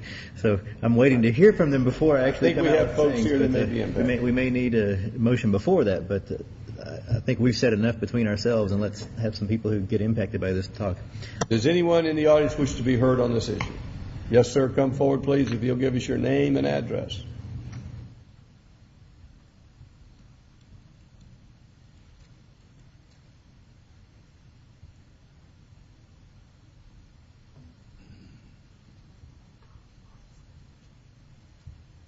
I'm Rick Clark. Have no chickens, but we do have a building at 972 Alpharetta Highway. I understand both sides of what you're saying. Things change. My question here will be, when did that change? Because there are several current places that are going in, one that went in immediately before us, one that's going in now, that have no off-street parking. Yet they're going through, haven't been made to meet any requirement. What do you want us to change this to in order to not have to provide any more off-street parking? We have another event facility that went in and was licensed as with an alcohol license as a special event facility, currently operating as a restaurant. They didn't have to provide any off-street parking. Where did that come from? But we've been kind of, like we've got to do this. So I appreciate Mayor Woods instigating this, and I think it may be an instigation because apparently it seems that it's a lot of contention with it. Now I understand we can't continue to build and not provide parking, but if you want something used, and somebody comes up with a use for it, I don't know what provisions you can make for that, but it does seem to be, if that was the law before. My question to you right now is, why did it stop at 972 Alpharetta Street as opposed to what's currently going on and what went on right before that? It didn't stop before us, and it hasn't stopped since us. Why did it stop there? That would be my question to you at this point. You're just lucky. Pardon? You're just lucky. Well, it follows me everywhere. So let me put another thought on this, another spin on this thing. Rick, before you, let me ask you a question. Sure. You're businessman down there. How do we solve the parking problem? Because it is only going to keep getting worse. Honestly, I think right now we're having some complications, which I think we can cure, but retail is running out. They're leaving. And by keeping it a mixed use of professional and retail, and restaurant. You can't have just a restaurant district. Right. Because they all come at the same time. Right now, lunch suffers because there's not enough parking for people to park, come out, get in, go get their lunch, and then get out and leave. If it's raining, the street's dead because they got to park here and walk down to here. So those are all things. But as you know, in this industry, we understand that rain hurts you, especially if there's a walk. When it's a nice day and people want to take that little bit of a walk, it's great. But there again, that's why we've tried to get something. You know, we've learned this over the time, taking our knocks, and we have proceeded to get freestanding so that we have some parking along with it, rather than being part of that middle, as well as some other not related to this particular parking issues. So, not trying to talk in. You know, it's not ghost talk. It's just I really think we have to focus on some other businesses being there that draw business during the day. Retail kind of sucks right now. Everybody knows that. It's a tough time. And a lot of what we have down there is specialty retail, and that a lot of times suffers as well. Other than attracting that. How do we solve the parking going forward? The parking going forward is the mix of use. I don't know. And how do you tell somebody, no, you can't have a restaurant? We don't need another restaurant here. Well, wouldn't this kind of help solve that then? Because if you've got a retail in there now and they need X amount of parking and a restaurant is required to have more parking, then it may discourage a restaurant from coming in unless they find that parking. So you might help keep the retail. I mean, I don't know. We've tried to hedge our bets and make a move that direction. Because when we kind of got shut down on this part of it, that's you make a valid point. I can't argue with it. I would love to just say, but going back to treating it fairly, who drew the line and when did it get drawn?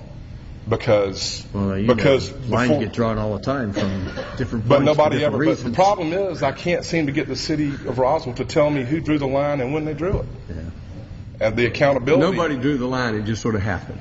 Well, that's what happened. Yeah, that's what I mean. It did. It happened right before us, and it's happening again. Yet neither of those had to provide any off-street parking. When you say it happened right before you, what do you mean? Well, there's a business, and I got in. You can't imagine the trouble that it has caused us for having to bring this to the fire marshal's attention when they were getting on to us about our occupancy and then the parking that was going to then be required for it. But a business went in as one type of business and flew under the radar, and then was licensed with an alcohol license as another type of business. And who are we talking about? I don't know. You're asking me to point a finger at a neighbor, which I've already caught more. I mean, we're in a huge problem with this, but Kelly Cakes and Party Chic bills themselves as an event facility that can handle 125 people. Yet they were required to have no off-street parking. They got a liquor license as a special event facility, but they serve lunch and dinner, and serve at that, which you're not supposed to technically serve as a restaurant with a special event license.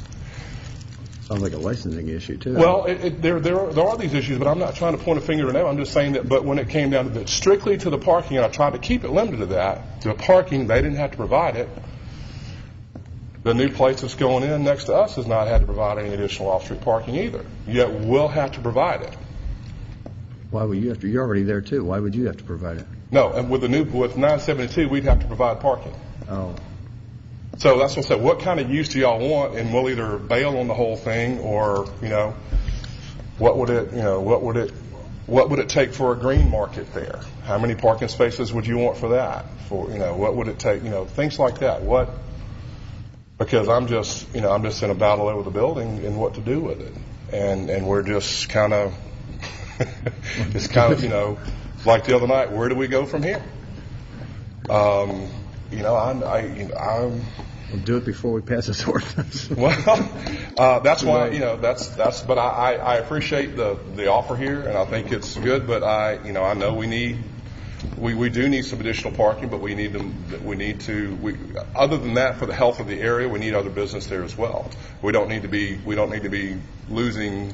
We're losing a studio behind us, and that's not just to the retail issue. That has to do with the other issues on the street. And that's not for this forum. But in relation to this, why then, why not now? I mean, how did they get there and how are the other ones getting there, yet the big red flag came up with us with a building that has been sitting there for 8 years doing, or longer than that, doing nothing, which, by the way, was a restaurant at one time in a prior use. Porta de Luca was there. So Porta de Luca had enough parking, and then when he made it a rug store, or was going to, then now that's thrown that back into a different change of use. So now to have it be a restaurant again, would it qualify as a restaurant again? Those are maybe some questions, and I'll shut up now, unless you have any questions for me. Thank you very much. Just to comment, I think long run, we're not going to resolve this tonight. Well, that's what I was just the going to say. Canton Street merchants are going to need to recognize they're going to have to all work together to get parking, and it's not. I think they're going to have to create a little business improvement district or something to work together. They've shown a good beginning on that, but I think the long-term solution is they're going to have to work together to solve problems rather than doing it piecemeal. I don't think it works piecemeal. So as far as this is concerned, do we have enough information or should it be deferred for more research? I'm not sure any research is going to get us any further down the road. Councilmember Henry. I don't think that the burden of this should fall on the property owners, and I think that we should allow them to function without the off-street parking, just simply by virtue of the way that area has developed.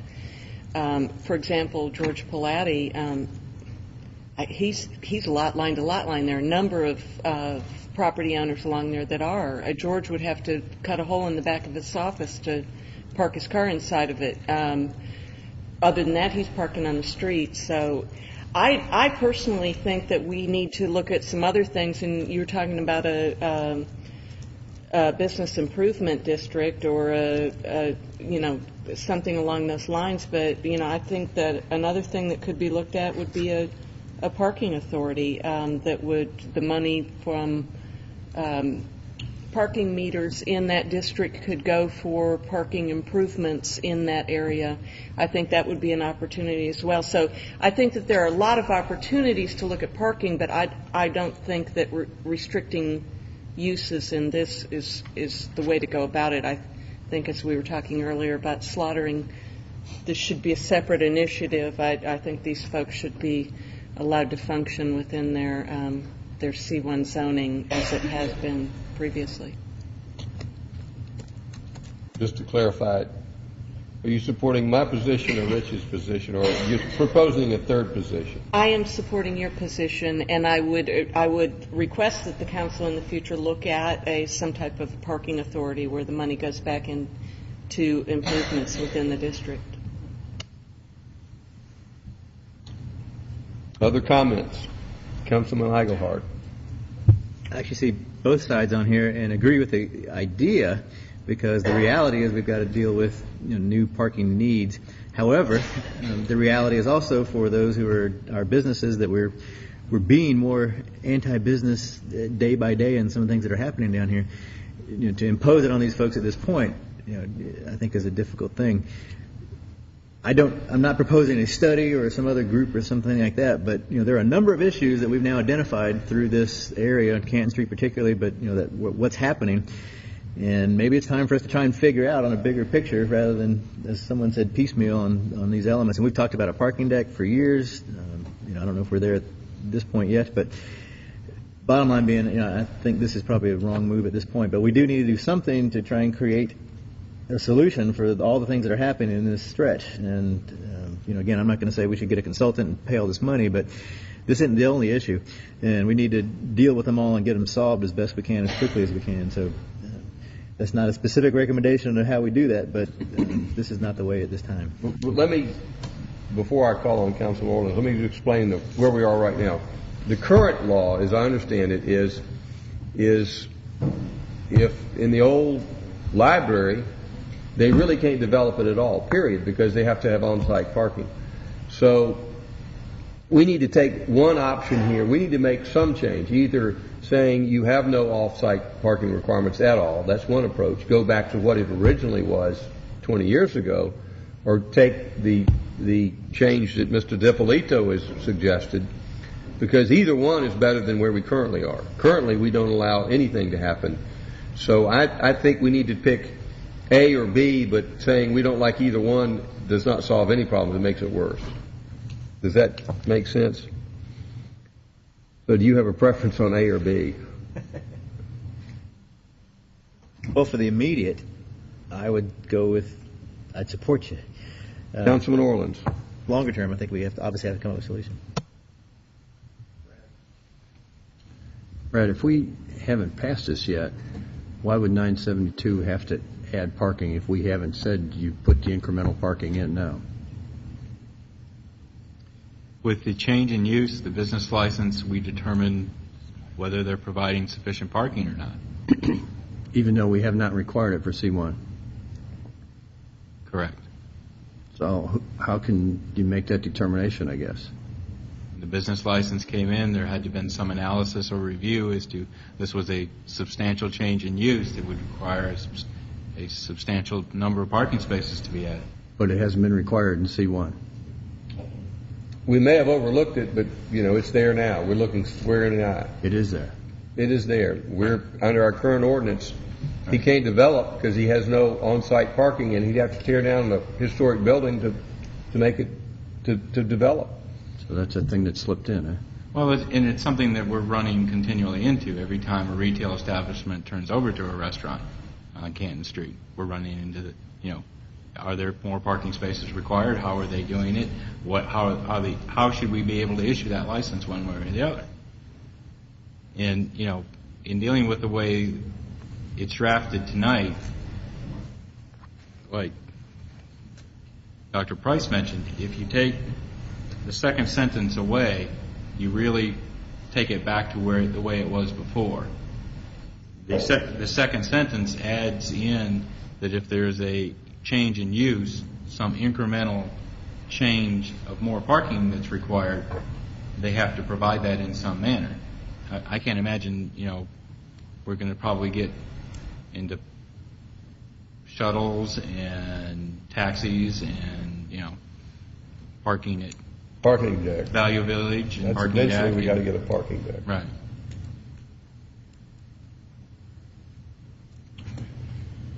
So, without beating this horse too much, or slaughtering this chicken, do you have anything you wish to add? Yes,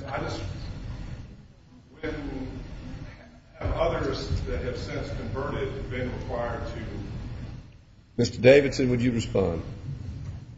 I believe Diesel had to comply, but I don't think some of the ones on Canton Street have had to comply. So I don't know how it was done. Okay. So back to my question, Brad, of how it applied to this. How come it didn't apply to these other ones? It's a confusing situation, and if we try to go back and figure exactly what happened, I'm not sure it's going to solve the problem of moving ahead. Well, I guess what I'm trying to get to is that it sounds like we've created this confusing situation, and as Councilman Henry was saying, should we hold up a current businessman because we've been creating a problem? I don't think we should hold him up, but we've got to either pick one or B, or two, or we're not in compliance with ours. We need to address the situation and come up with a resolution. And this is staff is telling us you've either got to adopt the first sentence or the first and the second sentence to resolve this problem.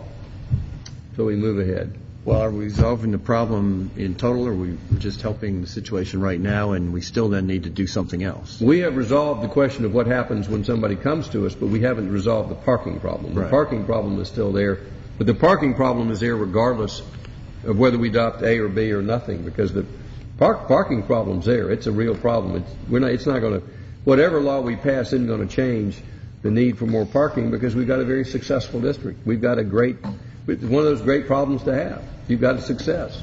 Well, and then by not passing the second sentence, we're just adding to that problem. We're just adding to the opportunities.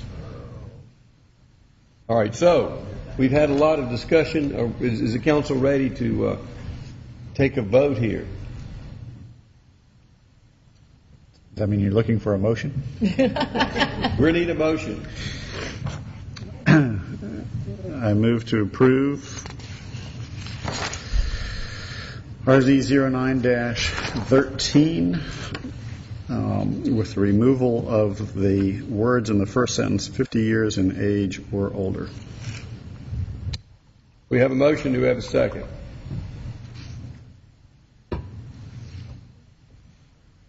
Second. We have a second. So you want to put that? You can put this ordinance back up so we are all clear on what it is with the removal of that language. Yeah. All right. We have a motion and a second to read it with that amendment. All in favor of that motion, raise their hands. We have Dippolito, Wynn, and all opposed. We have Orleans, Price, Eigelhart, and Henry opposed. Do we have a second motion? Motion by Councilmember Price. I move we adopt sentence number 1 only. We have a motion to adopt with the first sentence striking everything following it. Do we have a second? Second. Second by Councilmember Orleans. Further discussion. Councilmember Henry.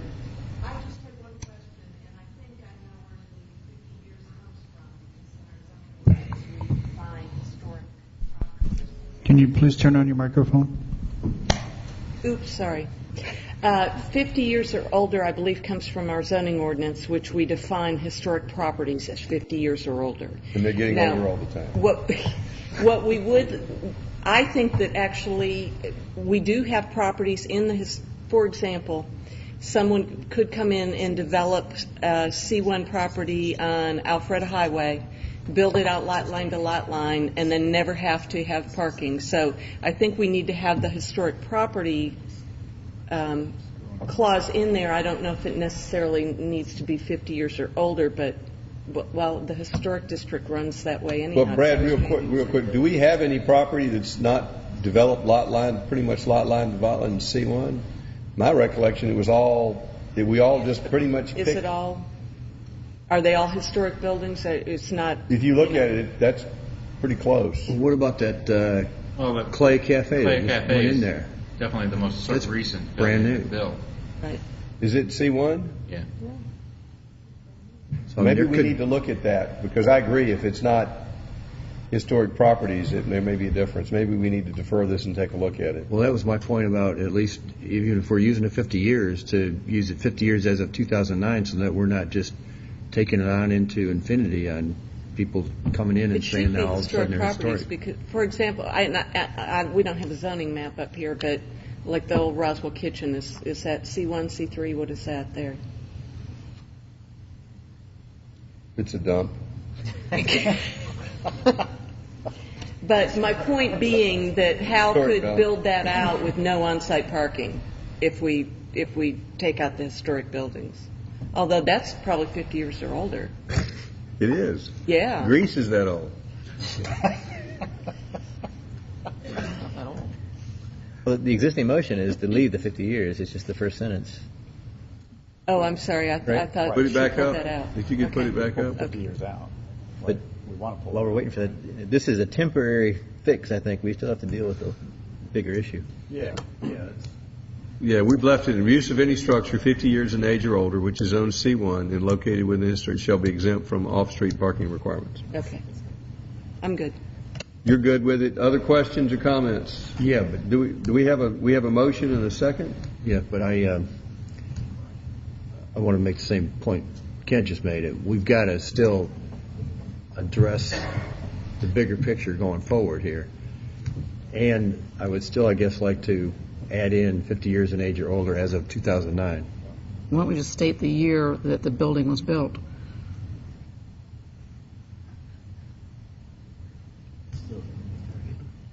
No, say any building built 59 or before. Fine. It's your motion. You made the motion. You wish to revise that motion? move that we support the first sentence only by a substitute amendment of 50 years in age deleted and add instead built prior to 1959. 49 was my birthday. You could pick that date, too. Would you like to do 49? Then it's 60 years. Heck, let's say 1900. No. Yeah, 1959. 1959. All right. You want to... We have a motion. Mr. Orleans, was that your second? Yes. Do you accept that change? That does it. We have a motion and a second. Further discussion. Anybody in the audience wish to be heard? Any further discussion by council? All in favor of the motion, raise their hands. That's Councilmember Henry, Eigelhart, Price, and Orleans in favor. All opposed. Wynn and DiPolito passes 4-2. Moving right along. The next item on the agenda is RZ09-12, text amendment regarding animal hospitals and veterinary clinics. This is the second reading. Mr. Townsend. Yes, this is the second reading that would allow for veterinary clinics and animal hospitals in the OP zoning district as a conditional use. Staff would recommend approval of the second reading. Any questions? No questions. Do we have a reading? Can we read the ordinance? Thank you. This is an ordinance to amend the City of Roswell zoning ordinance to allow as a conditional use in the OP zoning district the uses of animal hospitals and veterinary clinics. Now therefore, pursuant to their authority, the mayor and city council adopt the following ordinance. Zoning ordinance of the City of Roswell is hereby amended to allow the uses of animal hospitals and veterinary clinics as a conditional use in the OP zoning district by changing Table 6.1 as follows, the text of which is incorporated herein by reference, and if approved, this would be the second reading. Do we have a motion? Move to approve. Motion by Councilmember DiPolito. Do we have a second? Second by Councilmember Henry. Any further discussion? Anyone in the audience have any questions or comments? All in favor of the motion, raise their hands. Passes unanimously. Next item is CU 09-05, veterinary referral surgical practice at 900 Holcomb Bridge Road. Land lots 501, 502, 525, and 526. Mr. Townsend. Yes, this is a veterinary surgical center that will actually use the text amendment that was just approved to be located in approximately 1.5 acres in an OP designation at the corner of Holcomb Bridge and Warsaw. The applicant is requesting a conditional use to be allowed for an animal surgical center and emergency clinic. This has been reviewed by the Planning Commission, and they recommended 4 conditions. Actually, the second condition as well as the third condition could be removed. Second condition just talks about adopting the text amendment.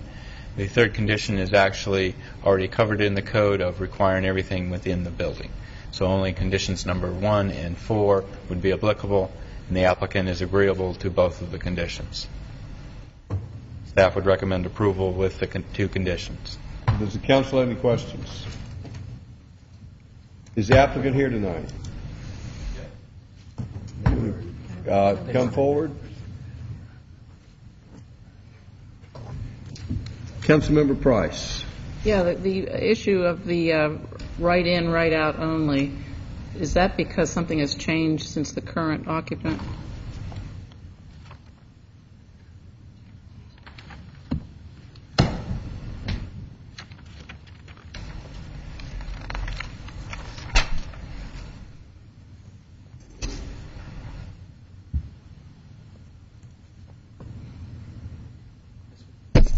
This is a comment from Transportation. We're discussing this entrance and exit here on Warsaw.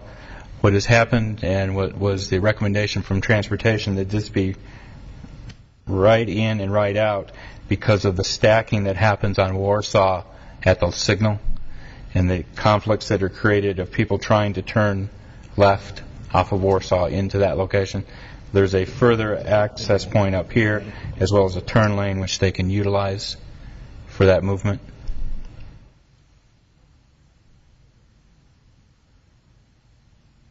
So you're saying this is a problem that's been identified subsequent to the approval initially to allow this? Correct. And with this approval, this can be, transportation movement can be created easier.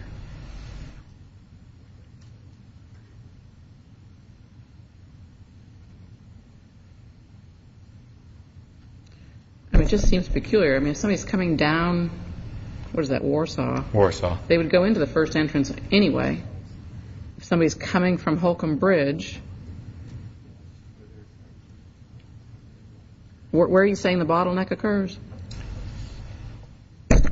At this location here? With somebody turning left? Someone trying to turn left there. And cars stacking here at the light. Behind. Right.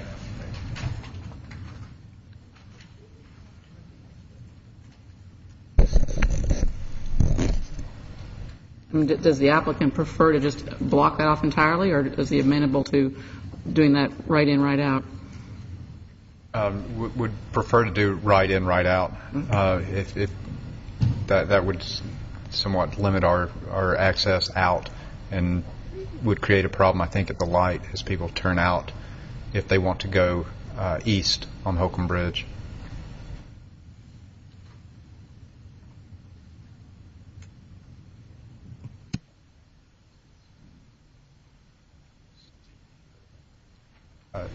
Dr. David Filer, 900 Mansell Road.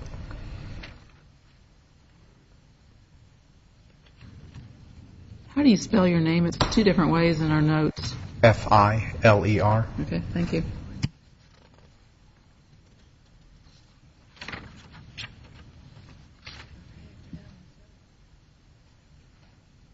All right, any other questions? Move to approve. Do we have a second for Mr. Dudley? I'll second that. All right, we have a motion and a second. Any further questions? That's with the two conditions, correct? Two conditions. Anyone in the audience wish to be heard on this? All in favor of the motion, raise their hands. Passage unanimously. Thank you.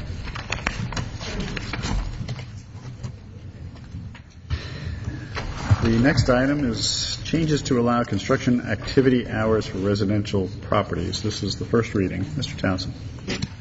Yes, this looks to add a section to Section 5.113 dealing with construction hour activity and controlling it. And this would allow for anyone performing the construction activity on his or her residence would not be restricted to the hours as long as we're not creating a nuisance in dealing with that construction. First reading, staff would recommend approval. Could you please read the ordinance, Mr. Davidson? Thank you. This is an ordinance of the City Council of the City of Roswell, Georgia, amending the City of Roswell Code of Ordinances. Now, therefore, to accomplish the foregoing, the Mayor and Council of the City of Roswell, pursuant to their authority, do hereby adopt the following ordinance. The City Code of the City of Roswell, Georgia, is hereby amended by adding one sentence to Section 5.1.13, Chapter 5, Article 5.1 of the Code of Ordinances of the City of Roswell, Georgia, by changing Section 5.13 to read as follows, text of which is incorporated herein as written, and if approved, this will be the first reading of the ordinance. Does the council have any questions? Do we have a motion to approve? Betty, you want to make it? We were wondering why you're taking so long to make a motion. We move for approval from the right end. Move to approve the first reading. Motion to approve the first reading of the ordinance. Do we have a second? Second by Councilman Orleans and Eigelhart. Does anyone in the audience have any questions or comments? Any further discussion by council? All in favor of the motion, raise their hands. Passes unanimously. Next item is initiation of a text amendment regarding revisions to the public notice requirements for rezoning and other applications. Mr. Townsend. Yes, as discussed at committee dealing with public notice requirements, we are going to amend our ordinances dealing with rezonings as well as the other applications and make a requirement that surrounding property owners within 300 feet of the property receive a letter or postcard from the city dealing with the rezoning or application. Staff would recommend approval of the initiation. Mr. Davidson, would you read the ordinance? Oh, do we need to? No, just initiation? just initiation. Do we have a motion to initiate this?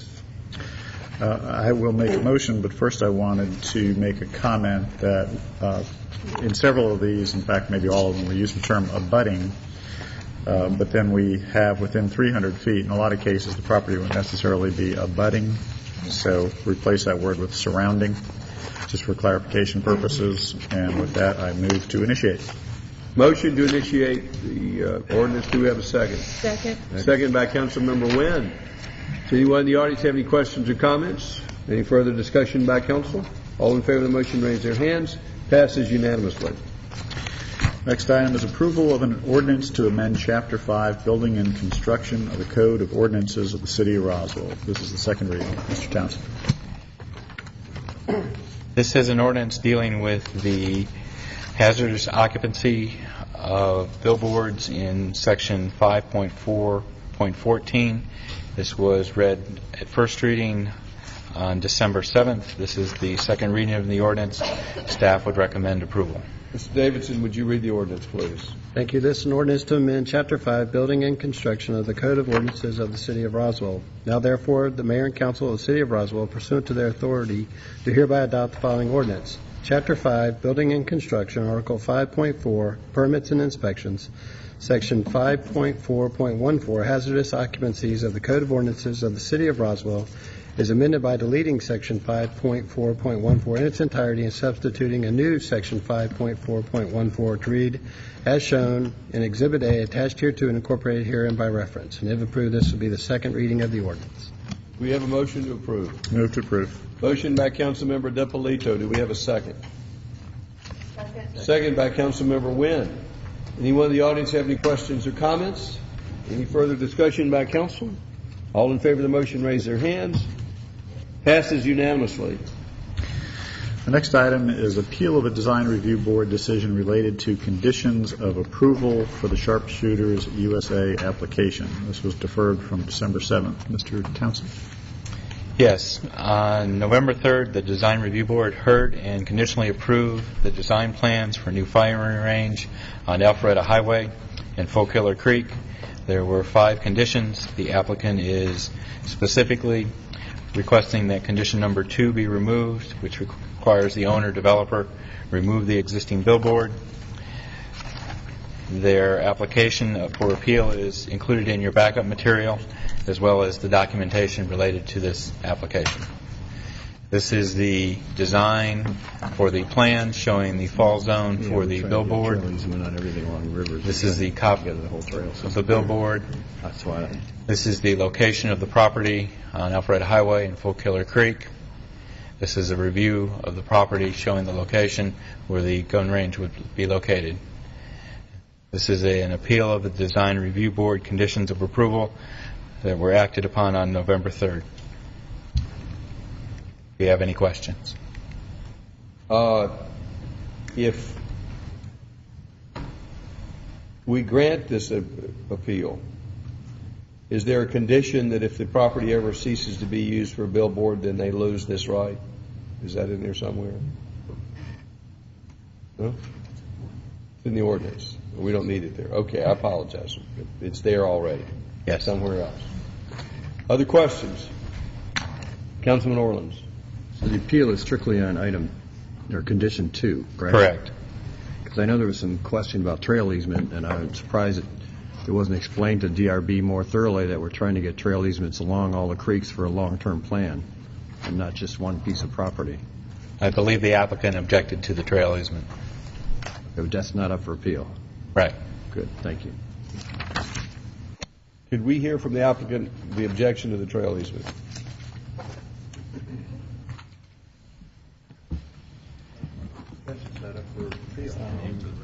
Well, we can hear from him. Yes, my name is David Kirk with the law firm of Troutman Sanders, 600 Peachtree Street.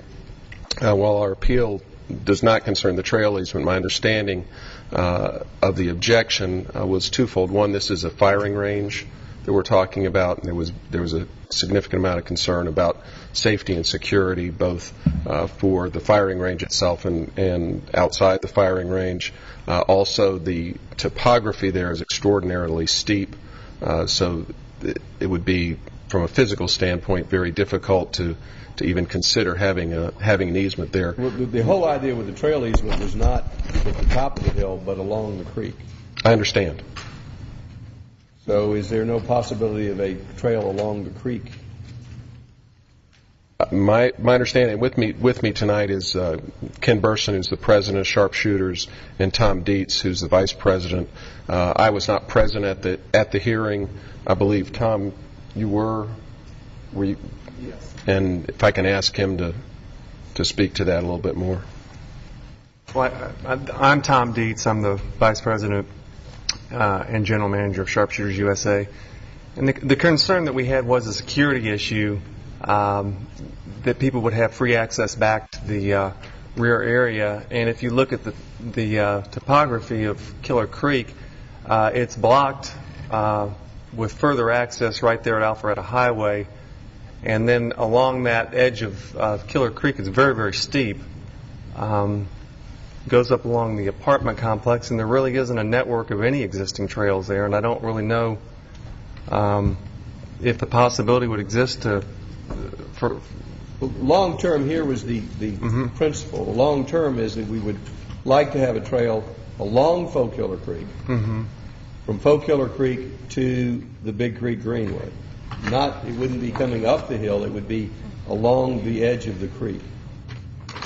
But wouldn't it have to originate at that end in our parking lot and facility, because the creek right there, if you look at it would have to originate from the public access at the road where the bridge is over Folk Killer Creek. But wouldn't people possibly start using our parking lot as a means to park and then walk down that trail? Our concern was just a security issue. It's always possible that someone can park in your parking lot and walk up to the grocery store across the street, or leave their car anywhere. But from the standpoint of, the trail wouldn't be coming up through the property; it would stay along the creek.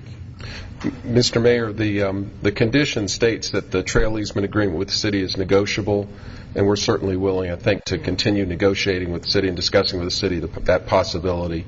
This is a long-term plan, and I don't know which side of the creek the trail would be on. Probably it would be on the other side of the creek, because the topography is better on the other side of the creek. That negotiable it's not nearly as steep. I'm sorry. And that's where it would make sense. But I'm just saying, as a practice, we've tried to, within the area which is within your creek buffer, which has to be undisturbed and has to be undeveloped, is just trying to assemble over a long term a series of easements so that one day we could string them all together. Now, I don't know if it'll happen in my lifetime, but I know long term the goal would be to be able to walk down the creek from Highway 9 all the way to the confluence of Folk Killer and Big Creek, and eventually onto the Big Creek Trail. And I completely understand that, Mr. Mayor, and we're happy to continue discussions with the city as required by the. I will continue this discussion with the property owners, but this would be, and given that it was, it would be a good gesture on y'all's part. Understand. Mr. Mayor. Yes, Councilman Orleans. I was just going to say that the negotiable point came from the DRB. We've been working for 20 years to try to get easements along our creeks, the trail system, and we already have it beyond your property. So at this point, if we build it, we'd come up to your property and it would end, and people would scamper up to your parking lot for sure. So, we're just trying, and again, it may never be built, but we're sure working hard on it. Councilmember Wynn. Thank you, Mr. Mayor. I thought the vote tonight was the appeal of number 2, the billboard. The trail has already been decided by the DRB that it's negotiable, and I don't think we tonight can change that condition. And I think if the applicant wants to appeal that, then they have to come back with another appeal or put the trail in as indicated by Roswell, because tonight what we're voting on is Condition 2 and Condition 2 only. I agree. I It's understand. always a good opportunity to negotiate when somebody's asking something from you. I understand that, sir, but it's already conditioned that they have to put it in. But it's negotiable, but I'm pretty sure that we're not going to give in to that. And we understand, and as I said, we're happy to continue to make that work. Okay, and I apologize for sidetracking people. I just wanted to thought it was a good time to have this discussion. I don't disagree with you, Mayor, but again, we have to make sure that we understand what we're voting on. Okay. Other questions or comments from council? Anyone in the audience have any questions or comments? Do we have a motion? Move to approve the appeal of condition number 2 set by the DRB. We have a motion to approve, to grant the appeal. Do we have a second? Second by Councilmember Henry. Further discussion? All in favor of the motion, raise their hands. Passes unanimously. We'll negotiate the trail easement later. Thank you very much. We look forward to that.